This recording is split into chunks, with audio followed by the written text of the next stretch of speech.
Sometimes I'm just like you, man. I hate this job. Damn, I hate this job. Damn, I hate this job. Damn, I hate my job.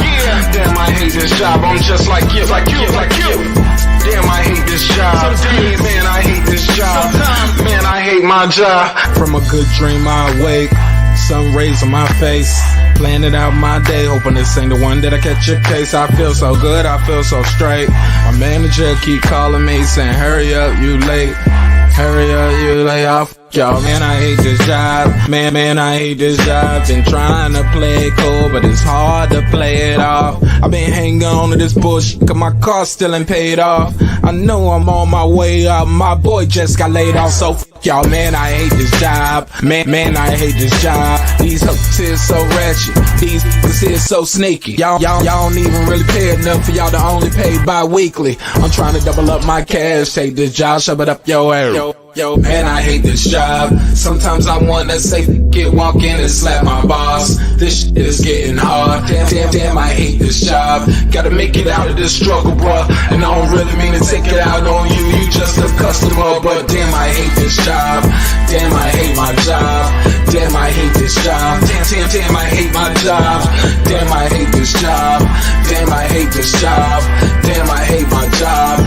Damn, I hate this job. We're the reason why your stockholders always stay afloat. Yet I'm asking, are they hiring? Like everywhere I go, schedule will say 9, but I think it's fine if I clock in at 9:04. I work 40 hours a week plus overtime just to be bro. So y'all, man, I hate this job. Hate that I applied. So much has transpired since the day that I was high.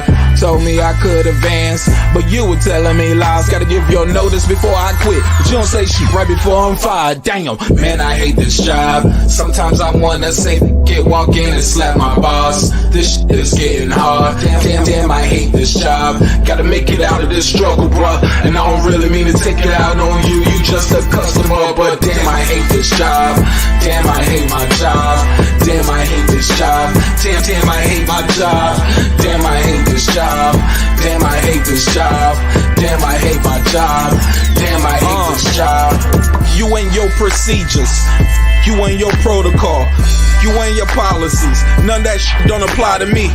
You and your quotas, you and your standards, you and your 2 sick days a year. Y'all niggas bananas. Wonder why the postman's posted with hammers, going postal with Popo on camera. His wage got him enraged, stressed out, it's hard to maintain. He flips the middle, grabs his. He said, if you don't get the picture, I quit, you ain't shit, mother. Man, I hate this job. Sometimes I wanna say, walk in and slap my boss. This shit is getting hard. Damn, I hate this job. Gotta make it out of this struggle, bruh. And I don't really mean to take it out on you. You just a customer, but damn, I hate this job. Damn, I hate my job. Damn, I hate this job. Damn, I hate my job. Damn, I hate this job. Damn, I hate this job. Damn, I hate my job. Damn, I hate this job. Look, man, I hate this job. I put my pants on one leg at a time, just like you. I'm out here trying to take care of my family. Damn, I hate this job. It's not always glamorous, for real, but I do what I gotta do for me and mine, you know? Damn, I hate this job. Damn, I hate my job. Damn, I hate this job. Damn, I hate my job. Damn, I hate this job. Damn, I hate this job. Damn, I hate my job. Damn, I hate this job. Damn, I hate this job. Damn, I hate this job. Damn, I hate my job. Damn, I hate this job. I'm just like you, nigga. Damn, I hate this job. Man, I hate this job. Man, I hate my job.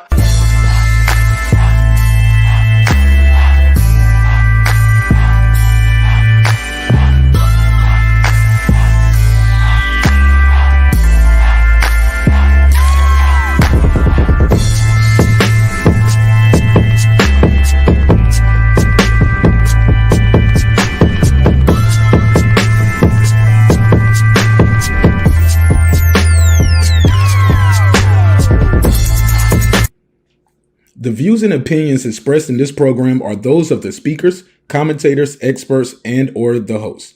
They do not explicitly nor necessarily reflect nor represent the channel's policy or the views held by the channel or broadcaster. The broadcaster or its channel cannot be held accountable for all or any views expressed during the program. Basically, if I didn't say it, don't come for me. You come for the person who said it. And please don't sue me for somebody else's words. With that said, let's start the show, motherfucker. This that squad side.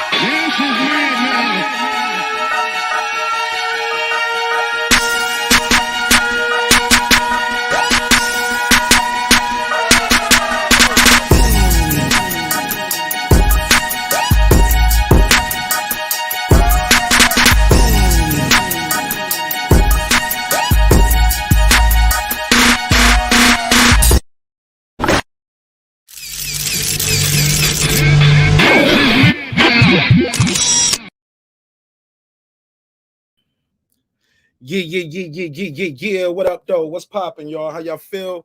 Y'all bear with me. I'm booting up the other computer. I was over there checking out the homie Ricky, and I did not have the main studio computer set up. I've been working off the laptop, getting this show ready for y'all. Oh my God. This is the big one, y'all. Today is the day. Today is the day. I'm so excited about this episode today. I'm so excited about this episode. Okay, yeah. That angle is crazy right there. So I'm gonna keep this cam off until I get this set up right here. So bear with me over here. Let me do a quick roll call. Where my music at? Get that music going in the background while we set up this other device.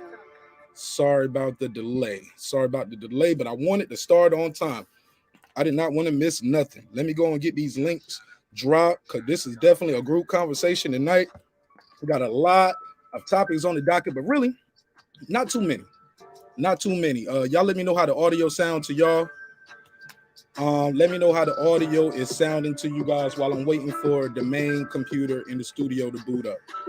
Today's the day, man. Somebody is gonna win this laptop today, baby. Yeah. Somebody gonna get this laptop. I'm so excited about giving you guys this gift because you deserve it. You guys definitely deserve it. This is a big deal for me over here on this channel.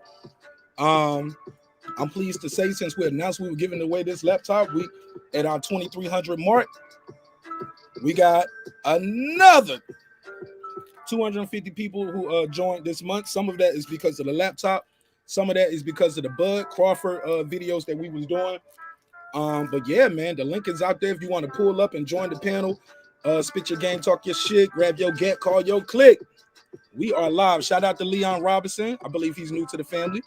Shout out to Sundog 12. Audio sound good. Appreciate it, Sundog. Welcome home. Welcome back to the neighborhood. Let me see who's here first. Who's here early? Shout out to Jalen. Appreciate you, man. Appreciate your time. Appreciate your energy. Shout out to my guy Major Key Boxing. What up, though? Major Key Boxing is here. What up, my G? Rob G Films. He said, damn, I hate this job.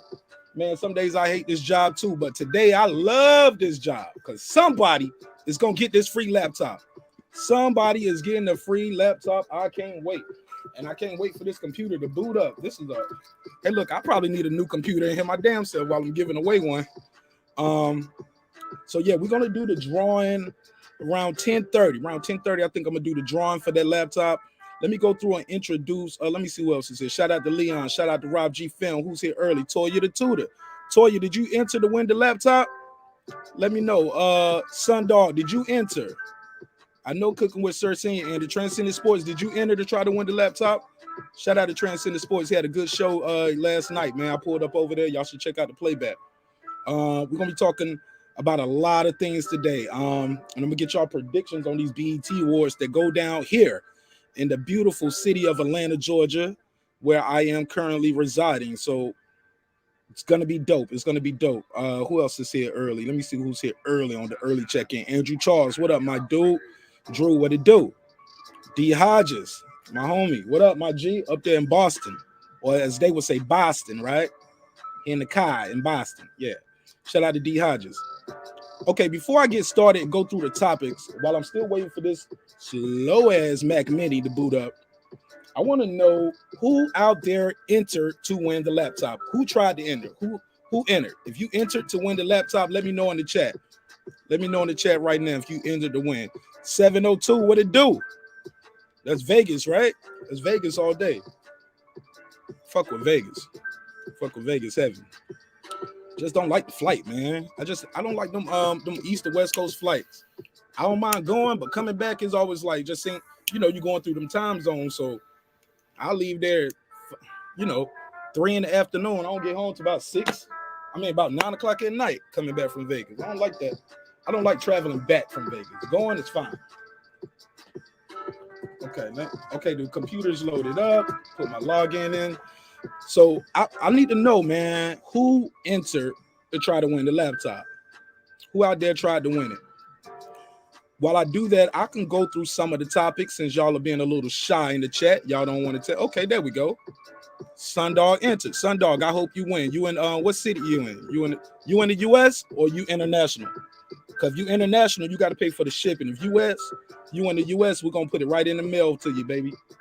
Straight from Walmart.com or Amazon or something. We're gonna send it right to you. So he entered. Sir Senior, you entered. Rob G, did you enter to try to win? We'll get into it. Let me go get these topics going. Let me go through the topics while I'm waiting for the room to populate. Okay, you in the US. Cool. We'll send it right to you, bro. I hope you win, man. I really hope somebody well, really, I just want somebody to win it. I don't want to be biased and say I want somebody in the US to win it. So shout out to my people in Canada, Germany, the Philippines. Speaking of the Philippines, Manny Pacquiao is retired officially. So we're going to go through and talk about his career a little bit and some of the things he accomplished. We're definitely going to do that. Talk about which division was his best. When did we see the best Manny Pacquiao?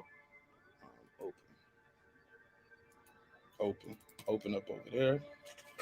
Switch this over here. Boom. So we'll talk about that.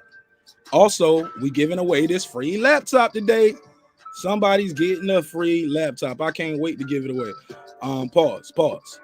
We're gonna talk about Manny Pacquiao's career. We got to do that at some point. Also, the B.E.T. Awards go down this weekend, so we're gonna pull up the screen. I'm gonna put everybody on the screen and all the nominations, and we all gonna go through the chat and we're gonna give our predictions. I'm gonna let you guys make your predictions on who you think is gonna win and why. So we'll talk about that this evening. Also, Teofimo, Lopez, and Kambosos less than 2 weeks away. Now I'm hearing the fight is canceled. It's canceled. Kambosos said, I want another 300K. So we'll talk about that. Let's see what's going on the screen. So we're definitely going to talk about that. Also, we're going to revisit this right here. Do you consider Teofimo Lopez undisputed? It's for my boxing heads out there. Do y'all consider him undisputed? We'll talk about it. Shout out to World Combat Sports. I see everybody saying salute, so he must be in here. It's my guy right here, OG big homie, man on the ground with this boxing thing. He did all the events. So we'll talk about that. Okay, now we got the screen open. We got the computer open. I'm going to just log in over here. Okay, Leon said, nope, he ain't undisputed to me, bro. We'll talk about it. We're definitely going to talk about it. While I'm doing that, let me make sure I got this set up so we can do this drawing. I'm super excited about this drawing, guys. Super excited. You guys deserve it, man. Y'all really deserve it. Y'all been holding this damn show down. And I appreciate you. I appreciate your time. Subscribers only. 1 minute. There we go. All right. So look like we might be about ready, man. Let me log in right here. Yeah, look like we might be about ready for you. Can't be undisputed if there's a dispute. Drew, I like how you're thinking, brother. I like how you're thinking right there. Some people gonna disagree with you, but I like how you're thinking. Corey, what up, man? Did you enter to win the laptop? Did you enter to win the laptop? Let me know. Oh, it's going down. Somebody getting this free laptop today. It's going down.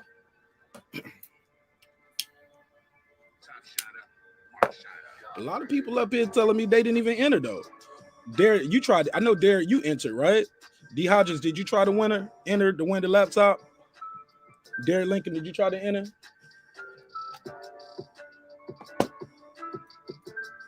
Damn, man.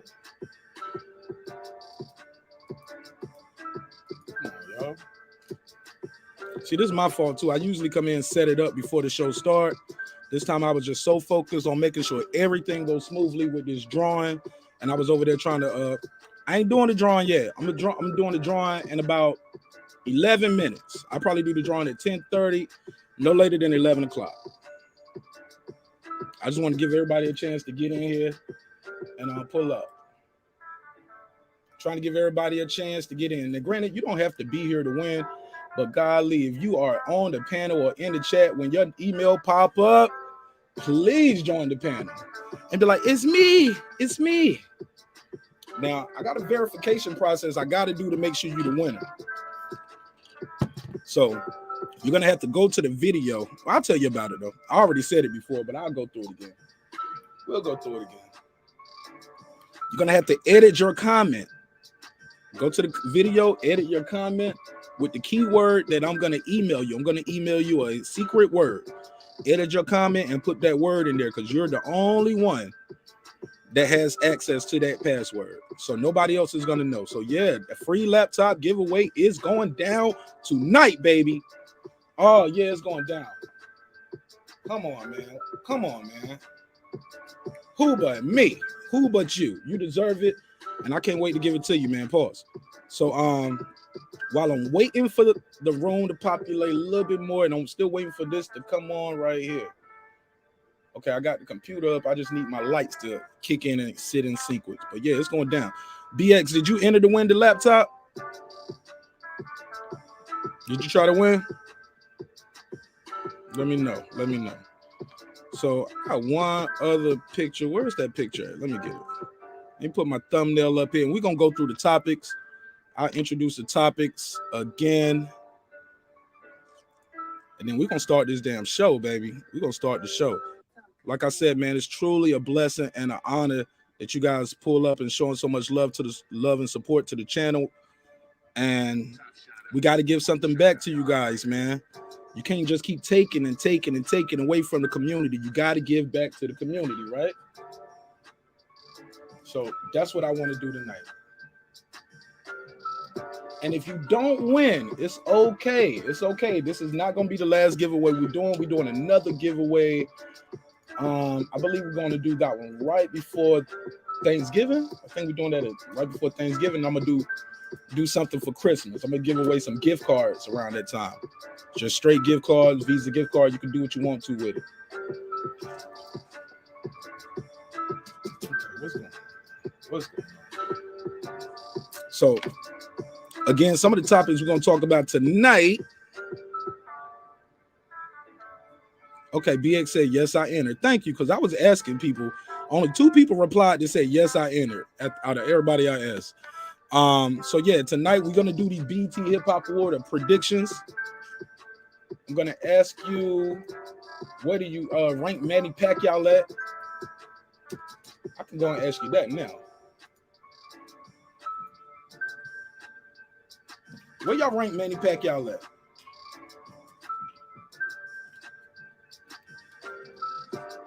What do y'all rank Manny Pacquiao at with the all-time greats? Is he high on your list? Let me know. Come on, stream. Y'all killing me right now. Y'all killing my flow. Y'all killing my flow right now. Killing my flow. Let's get this shit popping, man.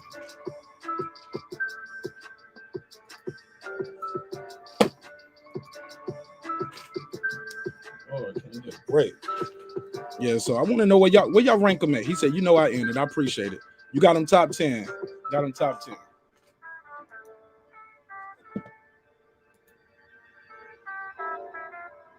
I can't believe this, man.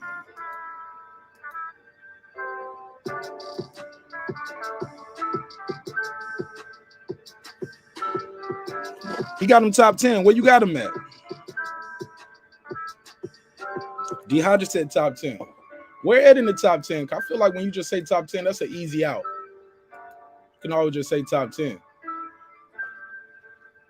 Is he number 9 on your top 10? Is he number 10? Where you got him at? B.E.A.T.S said, R. Kelly said he about to snitch on these celebrities. A lot of perv people out there. He should have did that before he went to court. Then he supposed to do that before he went to court.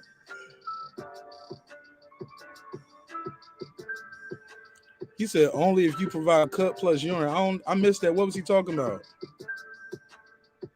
Oh, where you get what? Oh, if he top 10, top 10. Okay, Transcendent Sports said top 5.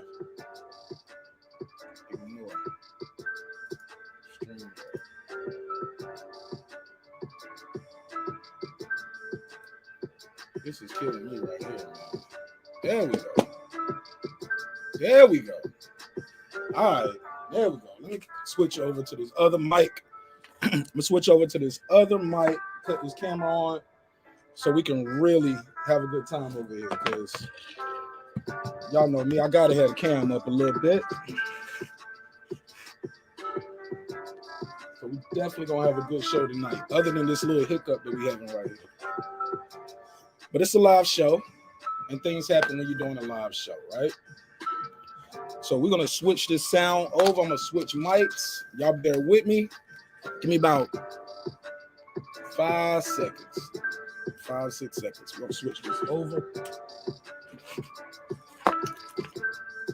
So y'all bear with me. I'll be right back.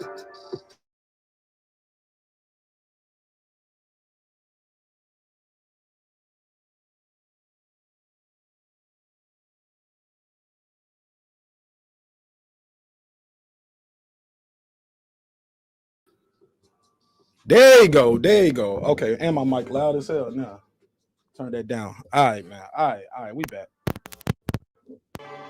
There you go. There you go. How the audio sound now? That sound better, right? That's a lot louder, a lot clearer. All right, so shoot. Waiting for the people to pull up, but like I said, man, it's going down today. Free laptop giveaway, free laptop giveaway, free laptop giveaway. And you deserve it. And I hope you win. If I had it, man, I would give away 10 laptops today. Well, I would give away, at least one a week, right? Much better. Yeah, I had to switch the mic, Derek. Yeah, there we go. There we go. That's him. So, yeah, for those who don't know, we are giving... Oh, shit, put my damn hat on. Let them know it's me for real, for real. There you go. There you go. That's your favorite neighbor right there. There we go. It's going down. It's going down, man. It's going down. So we do got some topics on the docket. I'm gonna get into those topics. But I definitely want to give away this laptop before I do anything else on the show. I said 10:30. We're gonna do 10:30. I wanted to push it back a little bit to give more people time, but it's all good. I'll just put the winner at the bottom. Can't put your email out there, right? Can't put somebody's email out there. But their email is gonna pop up on the screen. And yeah, they're gonna get this laptop. You're gonna get this work. All right, so yeah, I had to throw the hat on, man. I had to throw the bucket on. He said, that's better, brother. Yeah, he said, you got a mat and you get a mat. Nah, I ain't say no mat. You gotta relax. You gotta relax. He said, you get a mat, you get a mat. I said, you get a hat. How about that? You get a hat. You get a hat. I'm gonna give away some free hats on the show. All right, so again, I'm gonna ask everybody, if you entered, please just put a Y in the comments. Just put a Y, yes or no, Y or N. Did you enter? Got a couple minutes left, and we're gonna share the screen and we're gonna give somebody this laptop at 10:30. It was crazy. I was talking to my cousin and he was like, yo, I forgot to enter and I need a free laptop.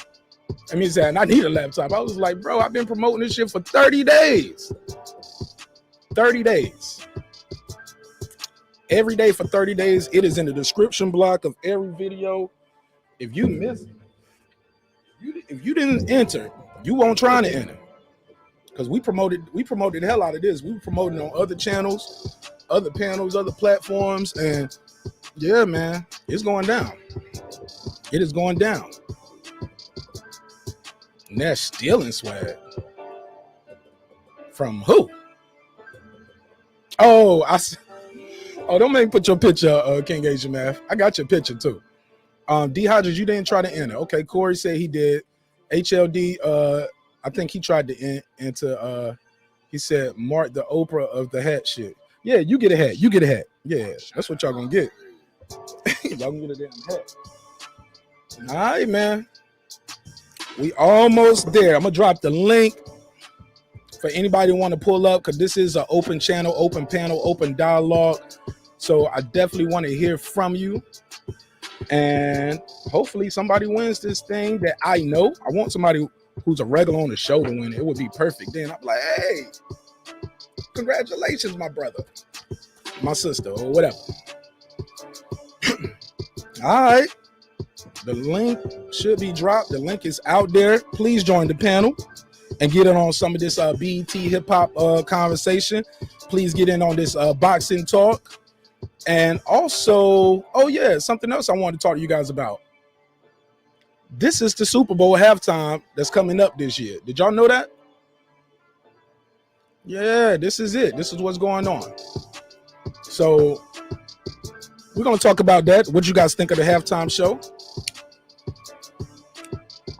Last year they had The Weeknd. That shit was, yeah. The Weeknd, I like his music, but him doing the halftime show, I felt like Stephen A. Smith. You know, I was feeling like, I want to hear that. I like Jennifer Lopez, but when I saw her and Shakira doing it, I liked the look at them. But as far as them singing, I was like, Silence. all right, I'm just joking. All right, so let me do this. Let me do it. It's time, y'all. Fuck it. It's time, right? And again, if you don't win, it's okay. We're gonna give away more stuff on this show. This is gonna be my new thing. We're gonna be doing giveaways often. Like I said, we got another one coming up, I believe in November, and we're definitely doing one around Christmas time. I wanted to give somebody a setup, like a podcast setup. You know what I'm saying? But he said, or non-binary.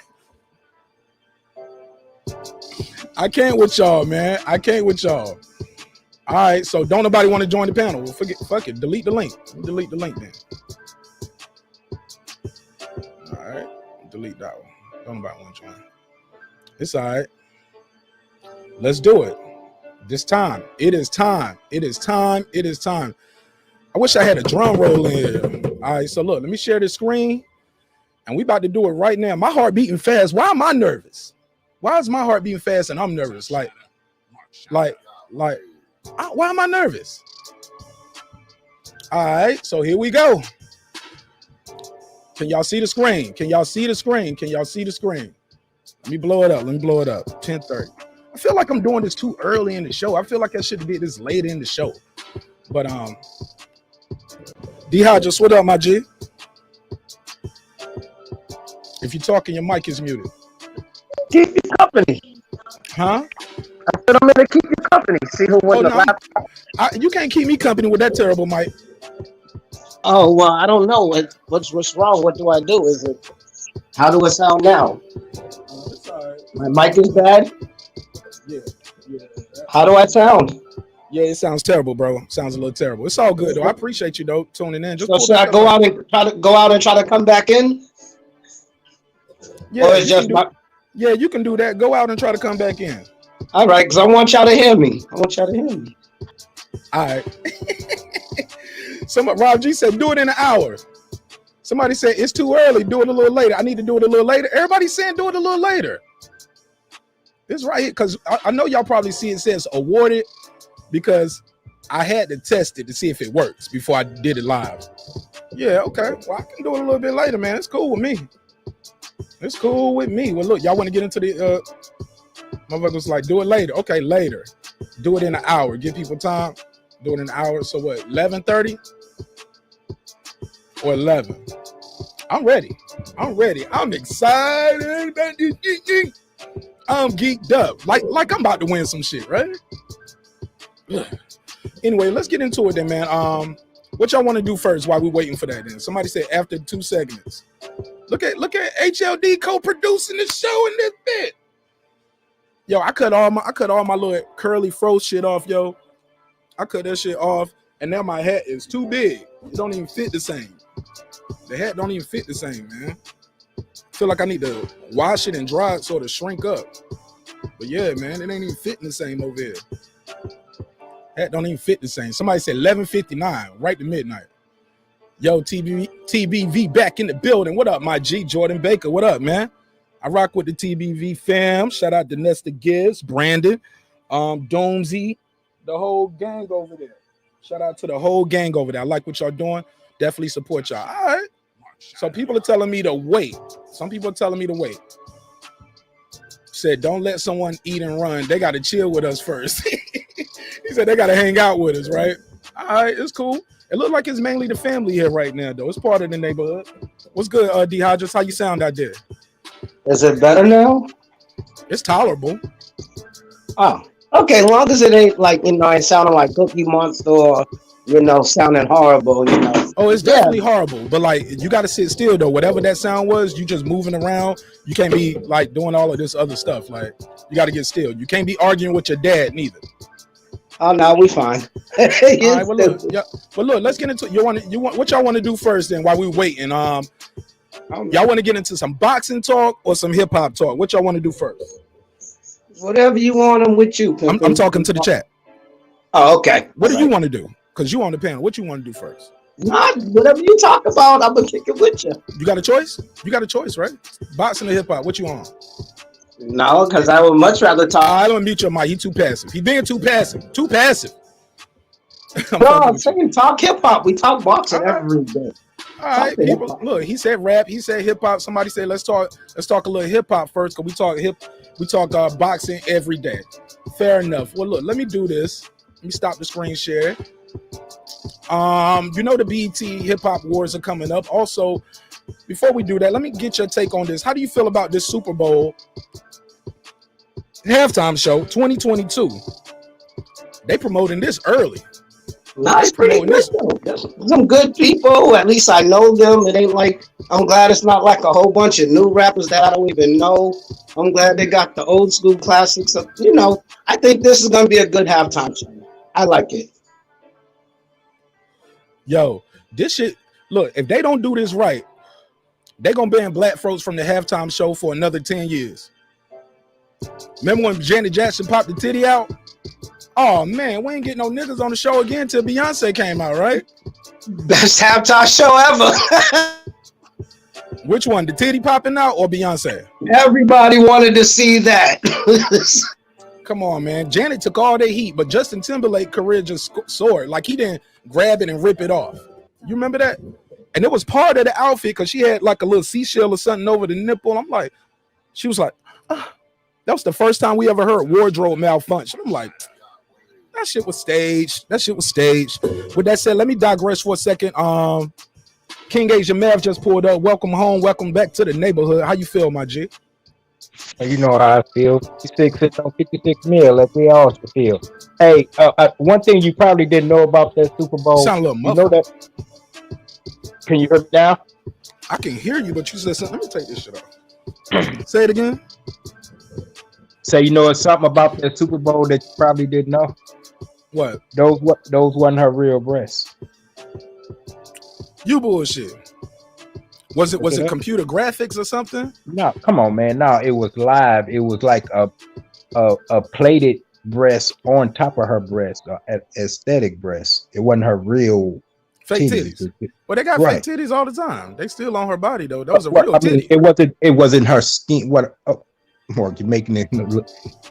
Just say, okay, you get a cast over your breast, but it looked like a real breast. That's what you saw. I didn't know that. Okay, that's what I'm saying. So, but anyway, let's move on. There's food for thought. I don't want to eat that. In my mind, this is a real titty. I'm gonna eat that. I'm gonna eat that up all day though. I mean, hey, to each his own. Once again, I'm living, let live. Who is that female? Is that a little kid? I haven't. Oh no, that's Mary J. Blige, my G. It's Mary J. Blige. Leon said, "Bruh, for real." Fuck with Leon, yo.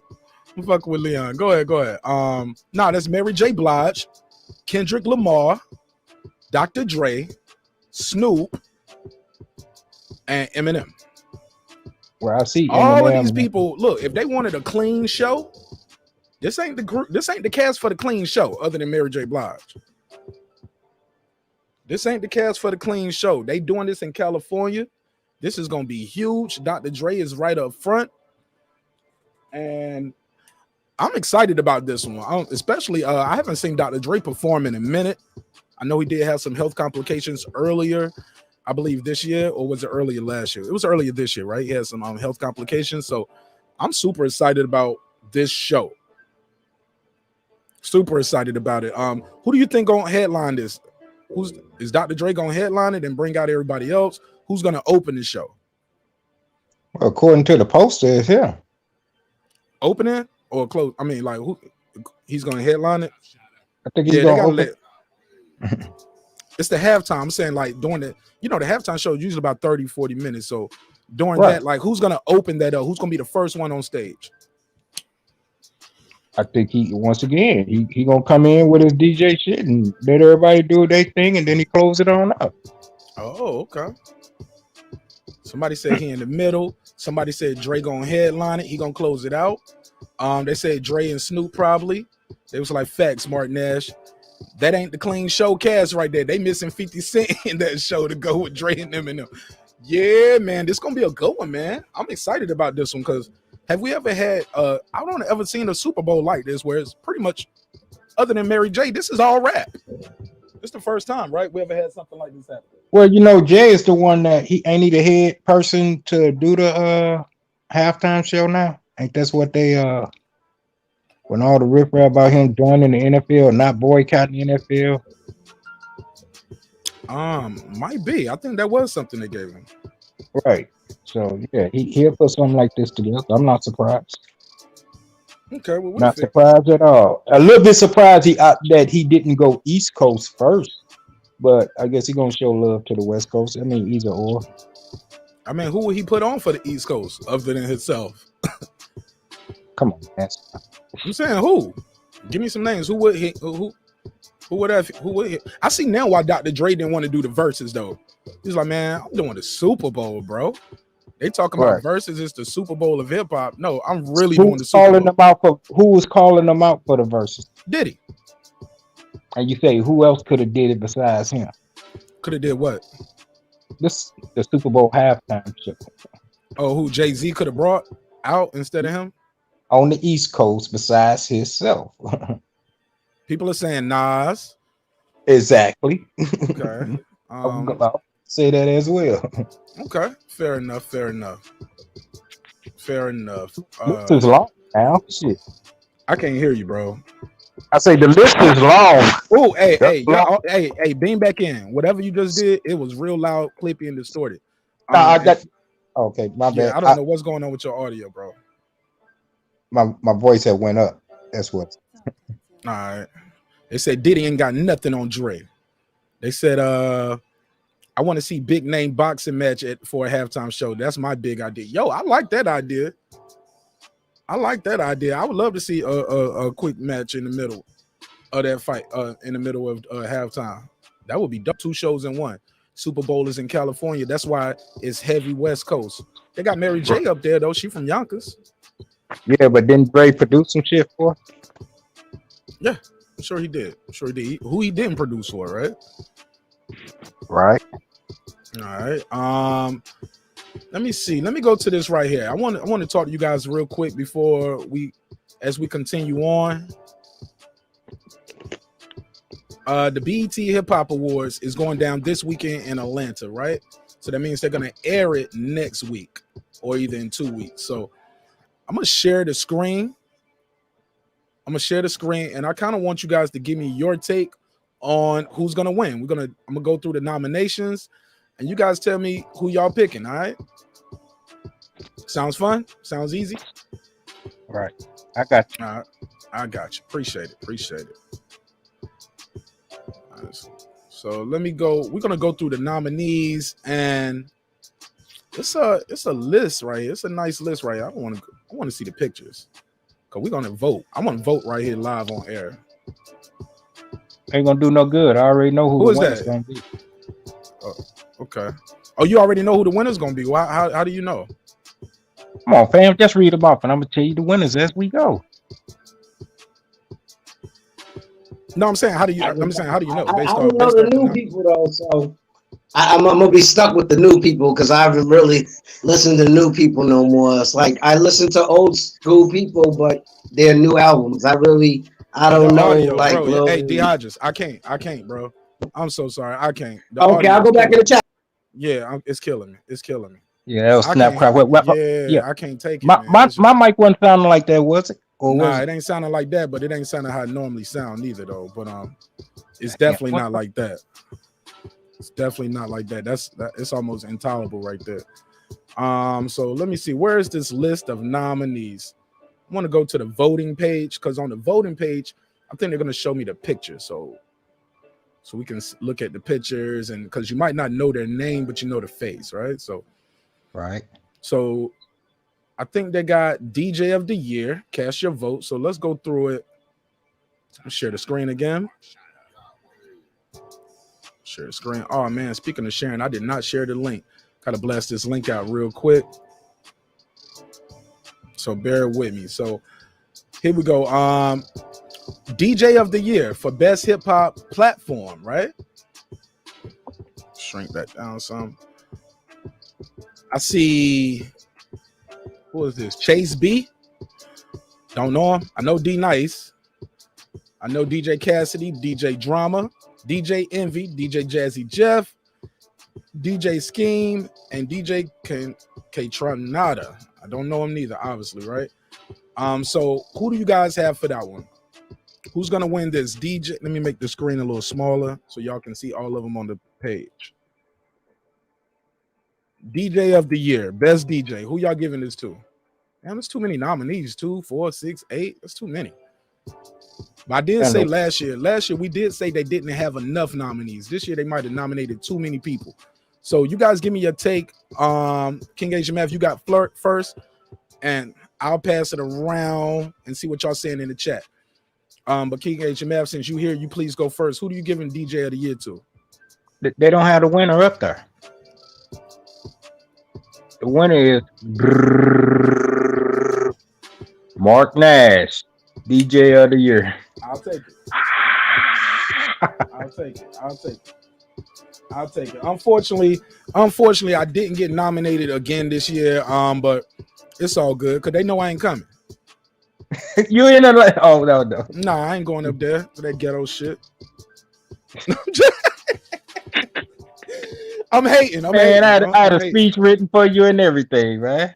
Oh yeah, you had a speech. Yeah. How did the speech go? A lot of people was wondering what I would say if I didn't win this award. I guess we'll never know. I like just getting the volume right. Sorry about that. If it was loud in y'all ear, just turning that down and turning the music back up. I appreciate that. Hey, shout out to my sister Queen P out here. Much love and respect to you, sister. Hey, look, we are giving away that free laptop today. Shout out to D Hodges. I appreciate you pulling up. Sorry that mic was not working out for me. I do apologize, my brother. So King HMF, pick a winner out of this list. D Nice. I don't have to read all these names again, right? Yeah, I'm looking at it on the screen. All right, pick a winner for me, man, so we can go to the next one. Man, it's gonna be political. Envy gonna win that shit.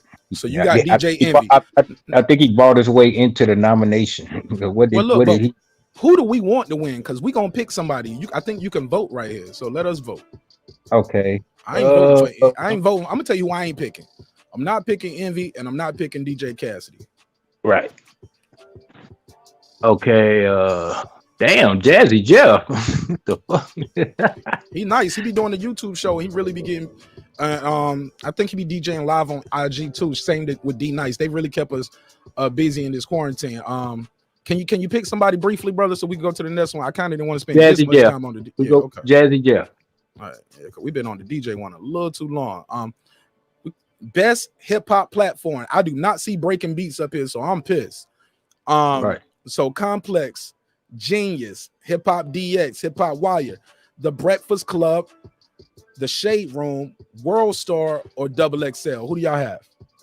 Who do y'all have as the best hip hop platform? Y'all let me know in the chat. King HMF, you let me know. The link is out there if you want to join the panel and get in on the conversation. Please pull up. Once upon a time, it would have been World Star, but in more recent this year, I have to give it to Complex. What have they been doing on Complex? I ain't seen them in a while. You know, they started off the year. They had, you know, old boy, what's his name? Always getting into it with people now. Academics. Academics, yeah. Him, what's old girl name? I don't forgot their name. And then Yeah, that show got canceled though, didn't it? did Yeah. Everyday Struggle? Everyday Yeah. Struggle got canceled. Yeah, they canceled that shit. Somebody saying World Star. World Star. Somebody said I don't want none of them DJs to win if they be playing this weak ass music that's out today. I ain't mad at you for that. Shout out to my guy Tank. Tank, did you enter to win the free laptop that we're giving away tonight? Let me know. Just pick somebody so we go to the real good ones. Yeah, I said Complex. So really you got Complex. Yeah, it would have been World Star last. I mean, year before last. They've been running shit, but I think this year Complex edged them out as far as the platform. Okay, I see you on that. I'm gonna give it a double XL. I think double XL. They still popping with them freshman covers. They do that hip hop history thing. But since you are my guest, we're gonna pick Complex. Let's go to. Is this next? Does this say next? I can't even see. Okay, so let's submit. We just voted for that one. See what's next. Okay, they ain't gonna let me vote no more right here. Those are the only ones that let me vote on. So let me go. Let's see who else we got up here we can vote on. Oh, okay. That's the only one they letting people vote on. That's crazy. I didn't see the Joe Button thing up here. I know they usually do best podcast too. I don't know if that's the Hip Hop Awards or the B.E.T. Awards, but all right, here we go. Can y'all still see the screen? Best hip hop. Okay, yeah. Best hip hop video. Cardi B Up. Meg Thee Stallion and Cardi B WAP. Chris Brown, Young Thug, Go Crazy. Drake featuring Little Dirt, Laugh Now, Cry Later. Little Nas X, Monterio, Saweetie, and Doja Cat, My Best Friend. Best video. Who's got it? We got to give it to WAP, man. We got to give it. Tell me why, and I'm gonna ask the chat the same thing. He said WAP. He spelled it W-O-P. That's some weird. Oh, but what the O stand for? HLD. Okay, he got WAP. Tank said Complex did have a strong social media presence in 2020.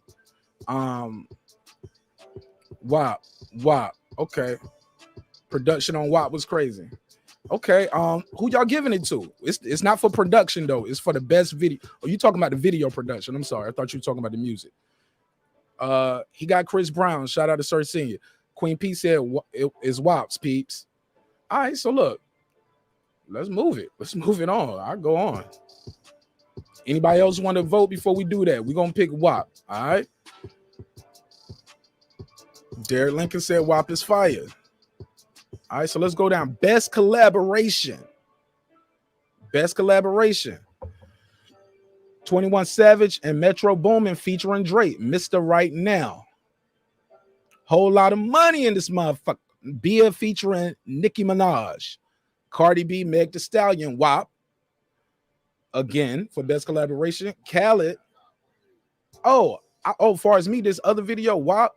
I think it might be that Drake song. I think if it ain't Meg Thee Stallion and her for WAP, it might be Drake and Lil Durk. But I'm gonna give it to the ladies. I think the ladies gonna pull that one off.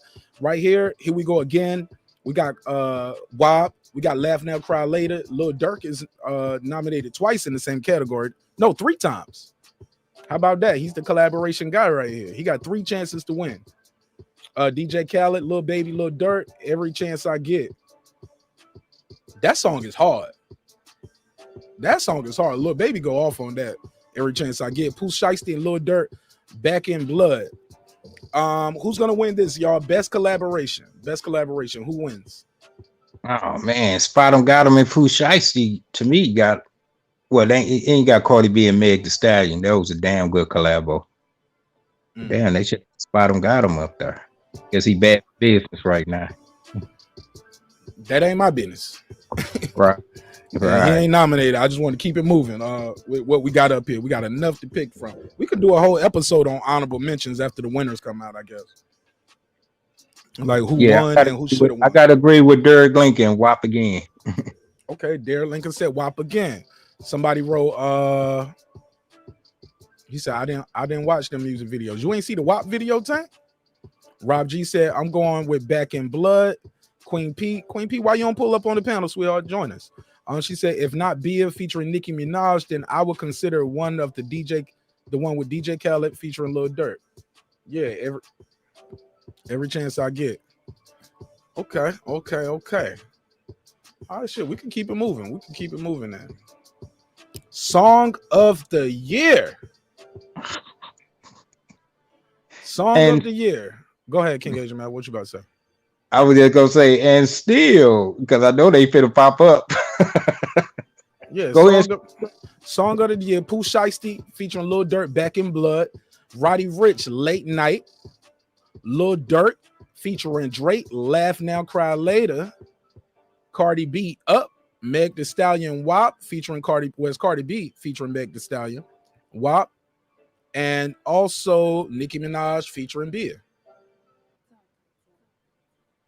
Go ahead, King HMF, take the lead. I gotta agree with Taylor Bill. WAP bringing them up 3 times. The hat trick. Oh shit, y'all saying these girls gonna run the table on them? They gonna run the table. I'm gonna let you know. For me in this category, it's that Roddy Ricch. Because here's the thing: are they talking about last year or are they talking about this year? Because some of these songs be very new songs, and then some of the songs be like, how is this song getting nominated? And it seems like it's old. No, it's done stood the test of time. Come on, that was the Hot Girl Summer Anthem. No. I ain't saying that about it taking the test of time. I'm just saying, shouldn't it have been nominated last year? Because she just won Grammys off of some of this stuff, right? Off of this stuff, or nominated, or was that the stuff with Beyonce? I could be confused. But for me, it's that Roddy Ricch, Late at Night, Kiss Me in the Morning, and Late at Night. I love that shit right there. Yeah, I love that. I love the video too. I like that song. So for me, it's that. But you guys are picking WAP again, right? WAP 3 times. Okay. They said WAP gonna mop up the competition. What's gonna be on that mop? All right, I digress. Okay, Sweet 16, best featured verse. Who got the best featured verse? Jay-Z, What It Feels Like, with on the song with Nipsey Hussle. That was on the Black Messiah soundtrack. Drake, Have It Our Way. I don't remember that song. Cardi B, Type Shit. I don't know that song. Back in Blood, little verse. Meg Thee Stallion, On Me remix. Roddy Ricch, Lemonade remix. Who got the best featured verse? Sweet 16 is what they call in the category. Man, I think the obvious choice, Jay gonna get that. Jay gonna get that. Really? I ain't gonna say he had the best 16 out of all them, but I believe he's the one. I wouldn't be surprised. It'd be good for the show to have him win. I remember that. Right, because I remember that verse too, because the stuff he had said about Nip and what was going on, like y'all killed Cuz, but Zimmerman still walking around type shit, I believe. You know what I'm saying? Like he was like, we're gonna go even harder since what y'all did. You know what I'm saying? But really, yeah, man, that shit is truly sad what happened to Nipsey Hussle, man. God bless the dead, man. God bless his family too. Yeah, so they said juice. He said juicy juice. Y'all got juicy juice in Texas? No, we got it. We had him in North Carolina and got him here in Atlanta. I don't really see Juicy Juice too many places. He said, I didn't listen to any of them records with these collaborations. If they came on right now, I couldn't tell you what's what. And that look, your boy Fred be playing that Jay-Z Nipsey Hussle, and This Is What It Feels Like. This is what it feels like. That's where he got it from. It's a Nipsey record featuring. Yeah, he played. Yeah, he played on when you call in. Okay, so Nipsey and Jay-Z verse It's the only feature verse that I heard on that list. It's the only one I remember too. I might have heard them other songs, but that one was timeless to me. Let's scroll down. Impact track. Lil Baby featuring Kurt Franklin. We Win. Oh, okay. Lil Nas X, Monterio, Call Me By Your Name. Black Thought. Thought versus Everybody. Meek Mill featuring Little Durk, Pain Away. Nipsey Hussle, Jay-Z, What It Feels Like. Raspity, 12 Problems. Impact track. Who y'all giving it to? Gosh, that's Impact track. Impact track. Jay-Z featuring Nipsey is probably gonna win for me. Well, Nipsey featuring Jay-Z, that's probably the winner for me. Who do y'all got? Who do y'all got? Who do y'all got? Yeah, I'm waiting to see somebody say something in the chat so I can ride with them. Nah, man, you on the panel, lead the way.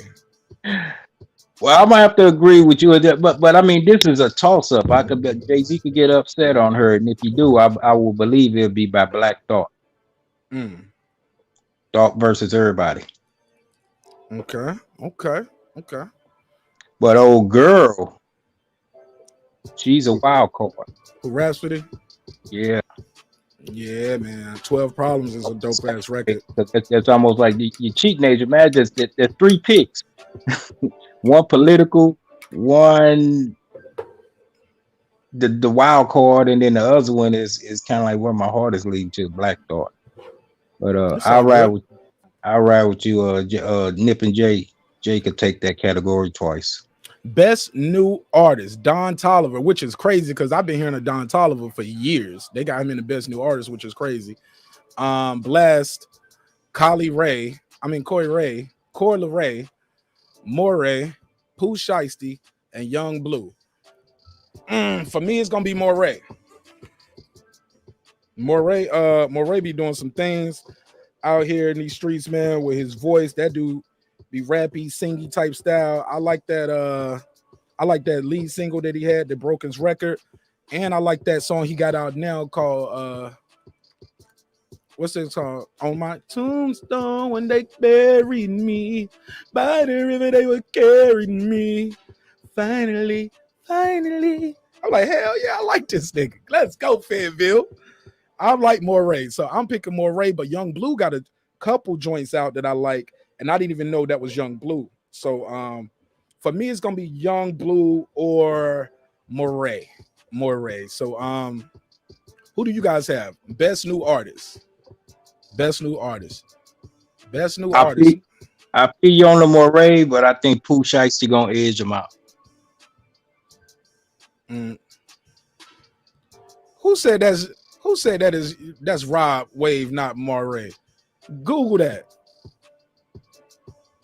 And man, and me and shout out to Sir Senior. Me and Sir Senior were just speaking on Coi Leray last week, or maybe it was this week. Sometime this week or last week, we were just speaking on her. She got a cooking channel. Really? Yep. Straight up. Go look it up.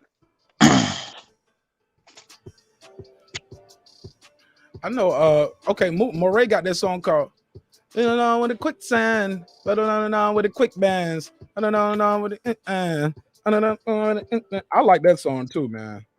So he still got my choice. But let me see. So, okay, so that is Rod Wave, and I love that song. He should be up here. Okay, so you're right. That's a mistake on my part. I just Googled it, and you are right. Sorry about that, Rod Wave, and sorry, Moray. So yeah, so I might have to take Moray off. He ain't got them 2 songs that I thought. I thought he had 2 that I like. So you got Pooh Shiesty, right? Yeah. You don't think they're gonna give it to Coi Leray because she been Zeno's daughter? You don't think it's gonna be? It's a possibility. Plus, she did some stuff with Wilding Out. You know, she been making her. She got a presence out here, right? Right. Nick Cannon been pushing her pretty hard. She got a lot of channels out there. So I think that probably got her a nomination. But I think Pooh Shiesty is pretty solid. Okay. He got the best. What's one of his songs? The one with Spot on God. How I go. And now you finna have me rapping like these little young cats, but don't worry about it. Let's go to the next one. Don't even do it. I'll do my Googles. Best duo or group. 21 Savage and Metro Boomin. Chris Brown, Young. Are they really a group or did they just do a See, this look like a collaboration because Chris Brown and Young Thug, are they a group or they did a joint album or something? Oh, yeah, they did do a joint album. City Girls, Future and Lil Uzi Vert. They ain't even had no picture for them. They just put B.E.T. and the star up there. I don't think they're going to win. They ain't even got no picture. Migos, Lil Baby, Lil Durk. They got a joint album together? This don't even, excuse me, y'all. This don't make sense right here. This list is look a little crazy to me, but I'm going to go with the City Girls. Period. Ding, ding, ding, ding. Period. I think the City Girls going to take this one. This is the year of the woman. And they're going to give it to the ladies. I believe the City Girls going to take this one. Because I think if Migos was going to win, it would have been last year best group, right? So, did the chat say anything I need to look at? Who that Migos going to win? Migos. Okay, cool. Let's keep it moving. Let's keep it moving. Scroll down. Oh, this is going to be a good one. Best live performer. They got Busta Rhymes up here. I ain't seen, okay, nothing. I ain't gonna say nothing. Busta Rhymes, Doja Cat. I did see her doing it at a Triller event. She performed the ass off at that Triller thing. She did good, right? Yeah. Or was that Saweetie? Yeah, it was Saweetie's show, but she brought out Doja Cat. Right. So Doja Cat. I saw Doja Cat in a show called Dave too. She's a decent actress. Cardi B, The Baby, Meg Thee Stallion, Tyler the Creator. Who gonna win this one? Oh man, the obvious choice should be The Baby, but I don't think they're gonna let him get it. Right, his live show got him in trouble. Right. Ooh, So, man. who y'all gonna give it to? Best live performer. Damn. You know what? I'm gonna stick with The Baby. I'm gonna stick with her. You did more than what those people. Never mind. Never mind. Be quiet. Never mind. I digress. Let me share this link. I still ain't blasted my link out. Let me blast this link out while we go to the next one. It said respect Buster the GOAT, but I ain't seen Buster performing nowhere on no award shows and nothing. They put him up there like I haven't seen him out here. Rob G fans say Buster ain't been alive since 03. Come on, G's. 18 years ago. What'd he say? What'd he say again? Hold on. Let me hold this for me, Rob G. Thank you. He's gonna win because it's controversial. But look, Tank, that might be the reason why they don't give it to him. Shoot. I mean, if that's the case, they could put the Tekashi 6ix9ine up there. You know what I'm saying? Put the rainbow hair dude up there. He got controversy. So I don't like it though. I don't like the people want to cancel you sometimes because of your show, and it is what it is, man. That's the culture I guess we in, right? We in that cancel culture age. But you might be right, Tank. I want to give it to The Baby because when I see The Baby perform, bro, It's a performance. Bro, this dude sweating everywhere. You know what I'm saying? And I think that's the sign that you working hard on stage. You know what I'm saying? You giving people a show. But let's go to the next one. So y'all rolling with The Baby. Anybody saying anything else in the chat? I'm gonna come on in a bit. Thank you, bro. I appreciate it. He said, I'm laying down with the itis right now. I ain't mad at you. I appreciate you tuning in and listening, my brother. There's no pressure. From 80s to now, Buster all day. Okay. Let's go to the next one. We're doing BET Award predictions. Let's go to the next one.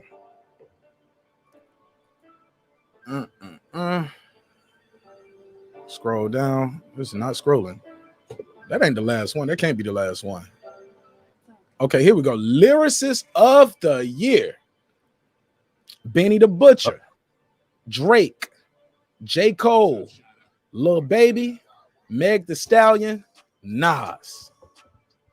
Ooh. Oh my God. This is a tough category right here. This is tough right here. Who is Lyricist of the Year? Well, I'm gonna do this process of elimination. Lil Baby and Megan Thee Stallion, they out. So it comes down to Nas, J. Cole, Drake, and Benny the Butcher. Okay, stop right there. Why are they out automatically? You got to tell me that. So I mean, looking at the their flows haven't, had all the, the embodiments, all the elements of a lyricist. I got to You know, disagree with you there on that. you fam, Because Lil Baby, people are putting him on records with some big dog rappers, and he holding his own. He hold his own on that Drake album. He hold it or separates himself from the pack. From that on the Meek Mill, on the Kanye album, he was on Drake and the Kanye album, and the DJ Khaled album. He's like that dude you call for a verse right now, and it ain't because he just mumbling. He be saying some shit. So I give you that though. But so go between the other four. Benny the Butcher's that dude. Yes, he is. Drake, Ben that dude. You know what I'm saying? J. Cole, people know he that guy. Nas, supposed to win on any list, in my opinion, when they're talking about lyrics. Yeah. I think what the accolades you just gave Lil Baby, that definitely got him a nomination. He keep it up. It could be taken more serious as him, winning it. But right now, the deck is stacked against him. The only thing he ain't got a first Megan Thee Stallion. But he got to fear all them other killers up there. These are killers. This is hard. Mark, I'm gonna ride with you. Whatever you go with, I'll ride with. Okay, I see Cole, J. Cole, Drake. Drake doesn't even write his own rap. So who you picking him? Oh, he picking Cole. Okay. The B.E.T. Awards, not the Grammy Award. This is the B.E.T. Awards, not the Grammy Awards. Personally, I haven't seen any of them perform outside of Busta in 03, like Rob G said. Oh man, y'all behind a little bit. I think y'all behind. Here we go. He said, I haven't listened to any of the lyrics on these lists or artists in 2020. I'm assuming these are for what they had put out in the music. Nah, I don't know. Because Nas dropped that album last year and he dropped one this year. So, yeah, man. I'm going to go out on a limb. I'm going to go against the grain on this one. And I'm going to pick Benny the Butcher. When I hear Benny the Butcher rap, it makes me want to rap. Exactly. That's a sign of a lyricist to me. Like when you hear somebody say something, you be like, yo, that was crazy. And I ain't talking about just doing a bunch of fast raps. Shout out to Cole, but Cole be finding different pockets. And I like that. He's still getting his bars off. It's real, it's lyricism. But Benny be doing some witty ass punchlines, and I still like punchlines and metaphors, y'all. Sorry, I'm still that guy. So we'll go to the next topic. We'll go to the next one. She said, what songs has Benny done though? I've heard of him, but not his music. Got to do your research. You got a lot of them. Also, when the show comes, or something. my bad. You writing these down so when they actually air, we can see how accurate, how correct we were. It's on the playback. It's on the playback. I'm over here doing other jobs, man. I'm multitasking. That's why my camera off. I got to share my link. I ain't blast my link out, and I can't depend on people to blast my link for me. I don't know why I share other people's link, but people that have 1,000 subscribers and want to share the link. So it's all love. That's messed up. Y'all share that link, man. People don't share it on Facebook. They don't share it sometimes. So I got to share it myself in about 45 different Facebook groups. I got to help myself. I can't depend on nobody. Right now. Yeah, I can't depend on nobody, man. I got to do it myself, baby. And Triple OG sending him the link right now. But it's all love. I do it this way because at the end of the day, I got it out the mud, man. No co-signer on this channel. I ain't had no co-signers. I got it on my own, out the mud, the hard way. Album of the year. This is a big one right here, and I already know who they're gonna give it to because of what I'm hearing out here in the streets. They got Moneybagg Yo, A Gangsta's Pain. I love that. I love every single I've heard. I haven't heard this whole album, but I like every single I heard. Meg Thee Stallion, Good News. Actually won a Grammy off that thing, right? Tyler the Creator, Call Me If You Get Lost. Migos, Culture 3. That's huge, man. They still pushing that Culture. Like some of this stuff, I be thinking it should have been on last year awards, but I guess they're a year behind. I get. Right. DJ Khaled. 21 Savage, Metro Boomin, Savage Mode 2, and J. Cole, the off season. See what I'm saying? J. Cole, this album just came out, but it's up here with stuff that came out last year. Yeah, that should be loud, but that's politics for you, right? Who you think gonna get this award, King Asia man? That's that shit. Just looked at my wrist. I got time today. Fucking the money be real, the love be fake. Hell yeah, I feel him. The money be real, but it's a lot of fake love. That's why I like Money Black. Yo, he was like, I thought he said what he had. This one song. Wait, hold up. I thought a broke nigga said something. To the feds come. Like I love Moneybagg Yo songs that I'm hearing on the radio. I got to play the whole album. My brother, he always telling me, bro, you got to check them out. You're gonna like them. I think they're gonna give it to Tyler Creator though, because everywhere I turn around, and I haven't heard.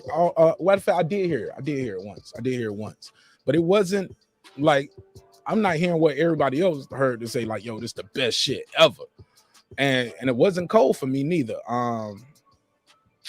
It wasn't the Cole album. I was actually kind of a little disappointed with the Cole album. I haven't been going back to it compared to his other works. I don't really go back to this off-season album too much. No disrespect, it's just not my favorite project by him.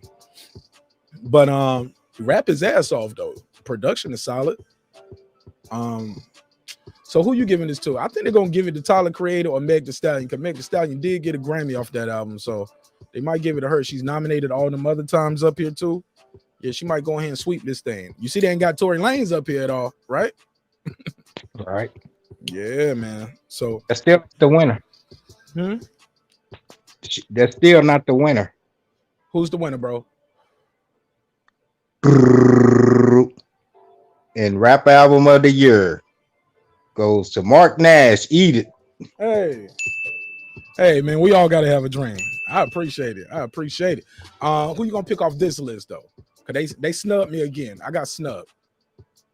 Okay. I could have did a whole episode about this if I was trying to stretch it out. But I want to get to some other topics. I can see who it is at the bottom, that banner block. Now who's that? Right, that's at J. the Cole, bottom. off season. Okay. And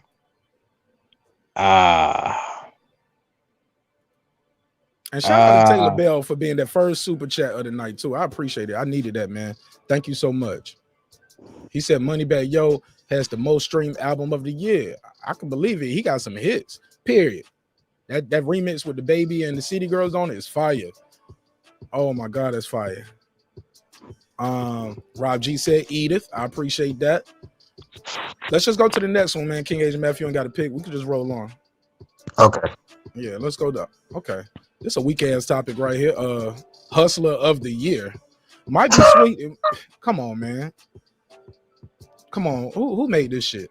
Cardi B, Drake, Lil Baby, Meg Thee Stallion, Saweetie, Young Blue. No, it's Rihanna. Duh. All right. She the hustler of the year. Then she hit that Billy mark without being married to somebody as big as Jay-Z. That's huge, man. This category, the obvious choice would be Lil Baby. Over Saweetie's, who got a McDonald's. Don't she got like a meal somewhere? What about Nelly? He got the real meal over there at KFC. Yeah. No. So your mic is distorting again, bro. It keeps distorting. Okay, my bad. I had it that I wasn't talking right directly into it. Yeah. Who you got? Saweetie, no, you're right. That's a good honorable mention. It's gonna come down between them two, but I think Lil Baby will edge it out.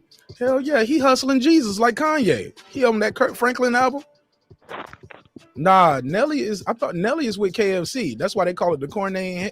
It's in it. He on the chicken box, man. Nelly is on the chicken box with his real government name. Nah, he Burger King. Queen Patricia, she correct. It's Burger King. Yeah, it's Burger King. Keep it real. So, that's the keep it real meal. Oh yeah, cause Burger King took out all the fake ingredients. Oh, I thought who was that? I don't know. I don't know. They took it all out. I don't know. I ain't eating that shit regardless. Right. Keep it real. Okay, yeah, it's Burger King. Keep it real meals. Okay. All right. I ain't that shit. I'm not going to say, hey, can I get a Nelly burger, please? Nigga, please. Yeah, Derek Lincoln and Queen Patricia also agree. Lil Baby gets that award. Hustler of the year, got to give it to him, man. Okay, Lil Baby's everywhere. Yeah, he is. Yeah, he is, man. Much deserved right there. Yeah, to me, that's the obvious choice. Okay, producer of the year, DJ Khaled, Hit Boy, Metro Boomin, DJ Mustard, Alchemist, Tyler the Creator. And they should have you in this category again, but I think Metro Boomin will edge you out.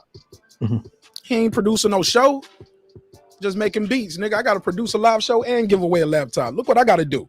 I'm hustler of the year, man. Who but me? 2,500, less than a year. Grinding out here, man. Fuck they talking about? DJ Khaled, they got Khaled. Derek Lincoln got Khaled. Queen P got Metro Boomin.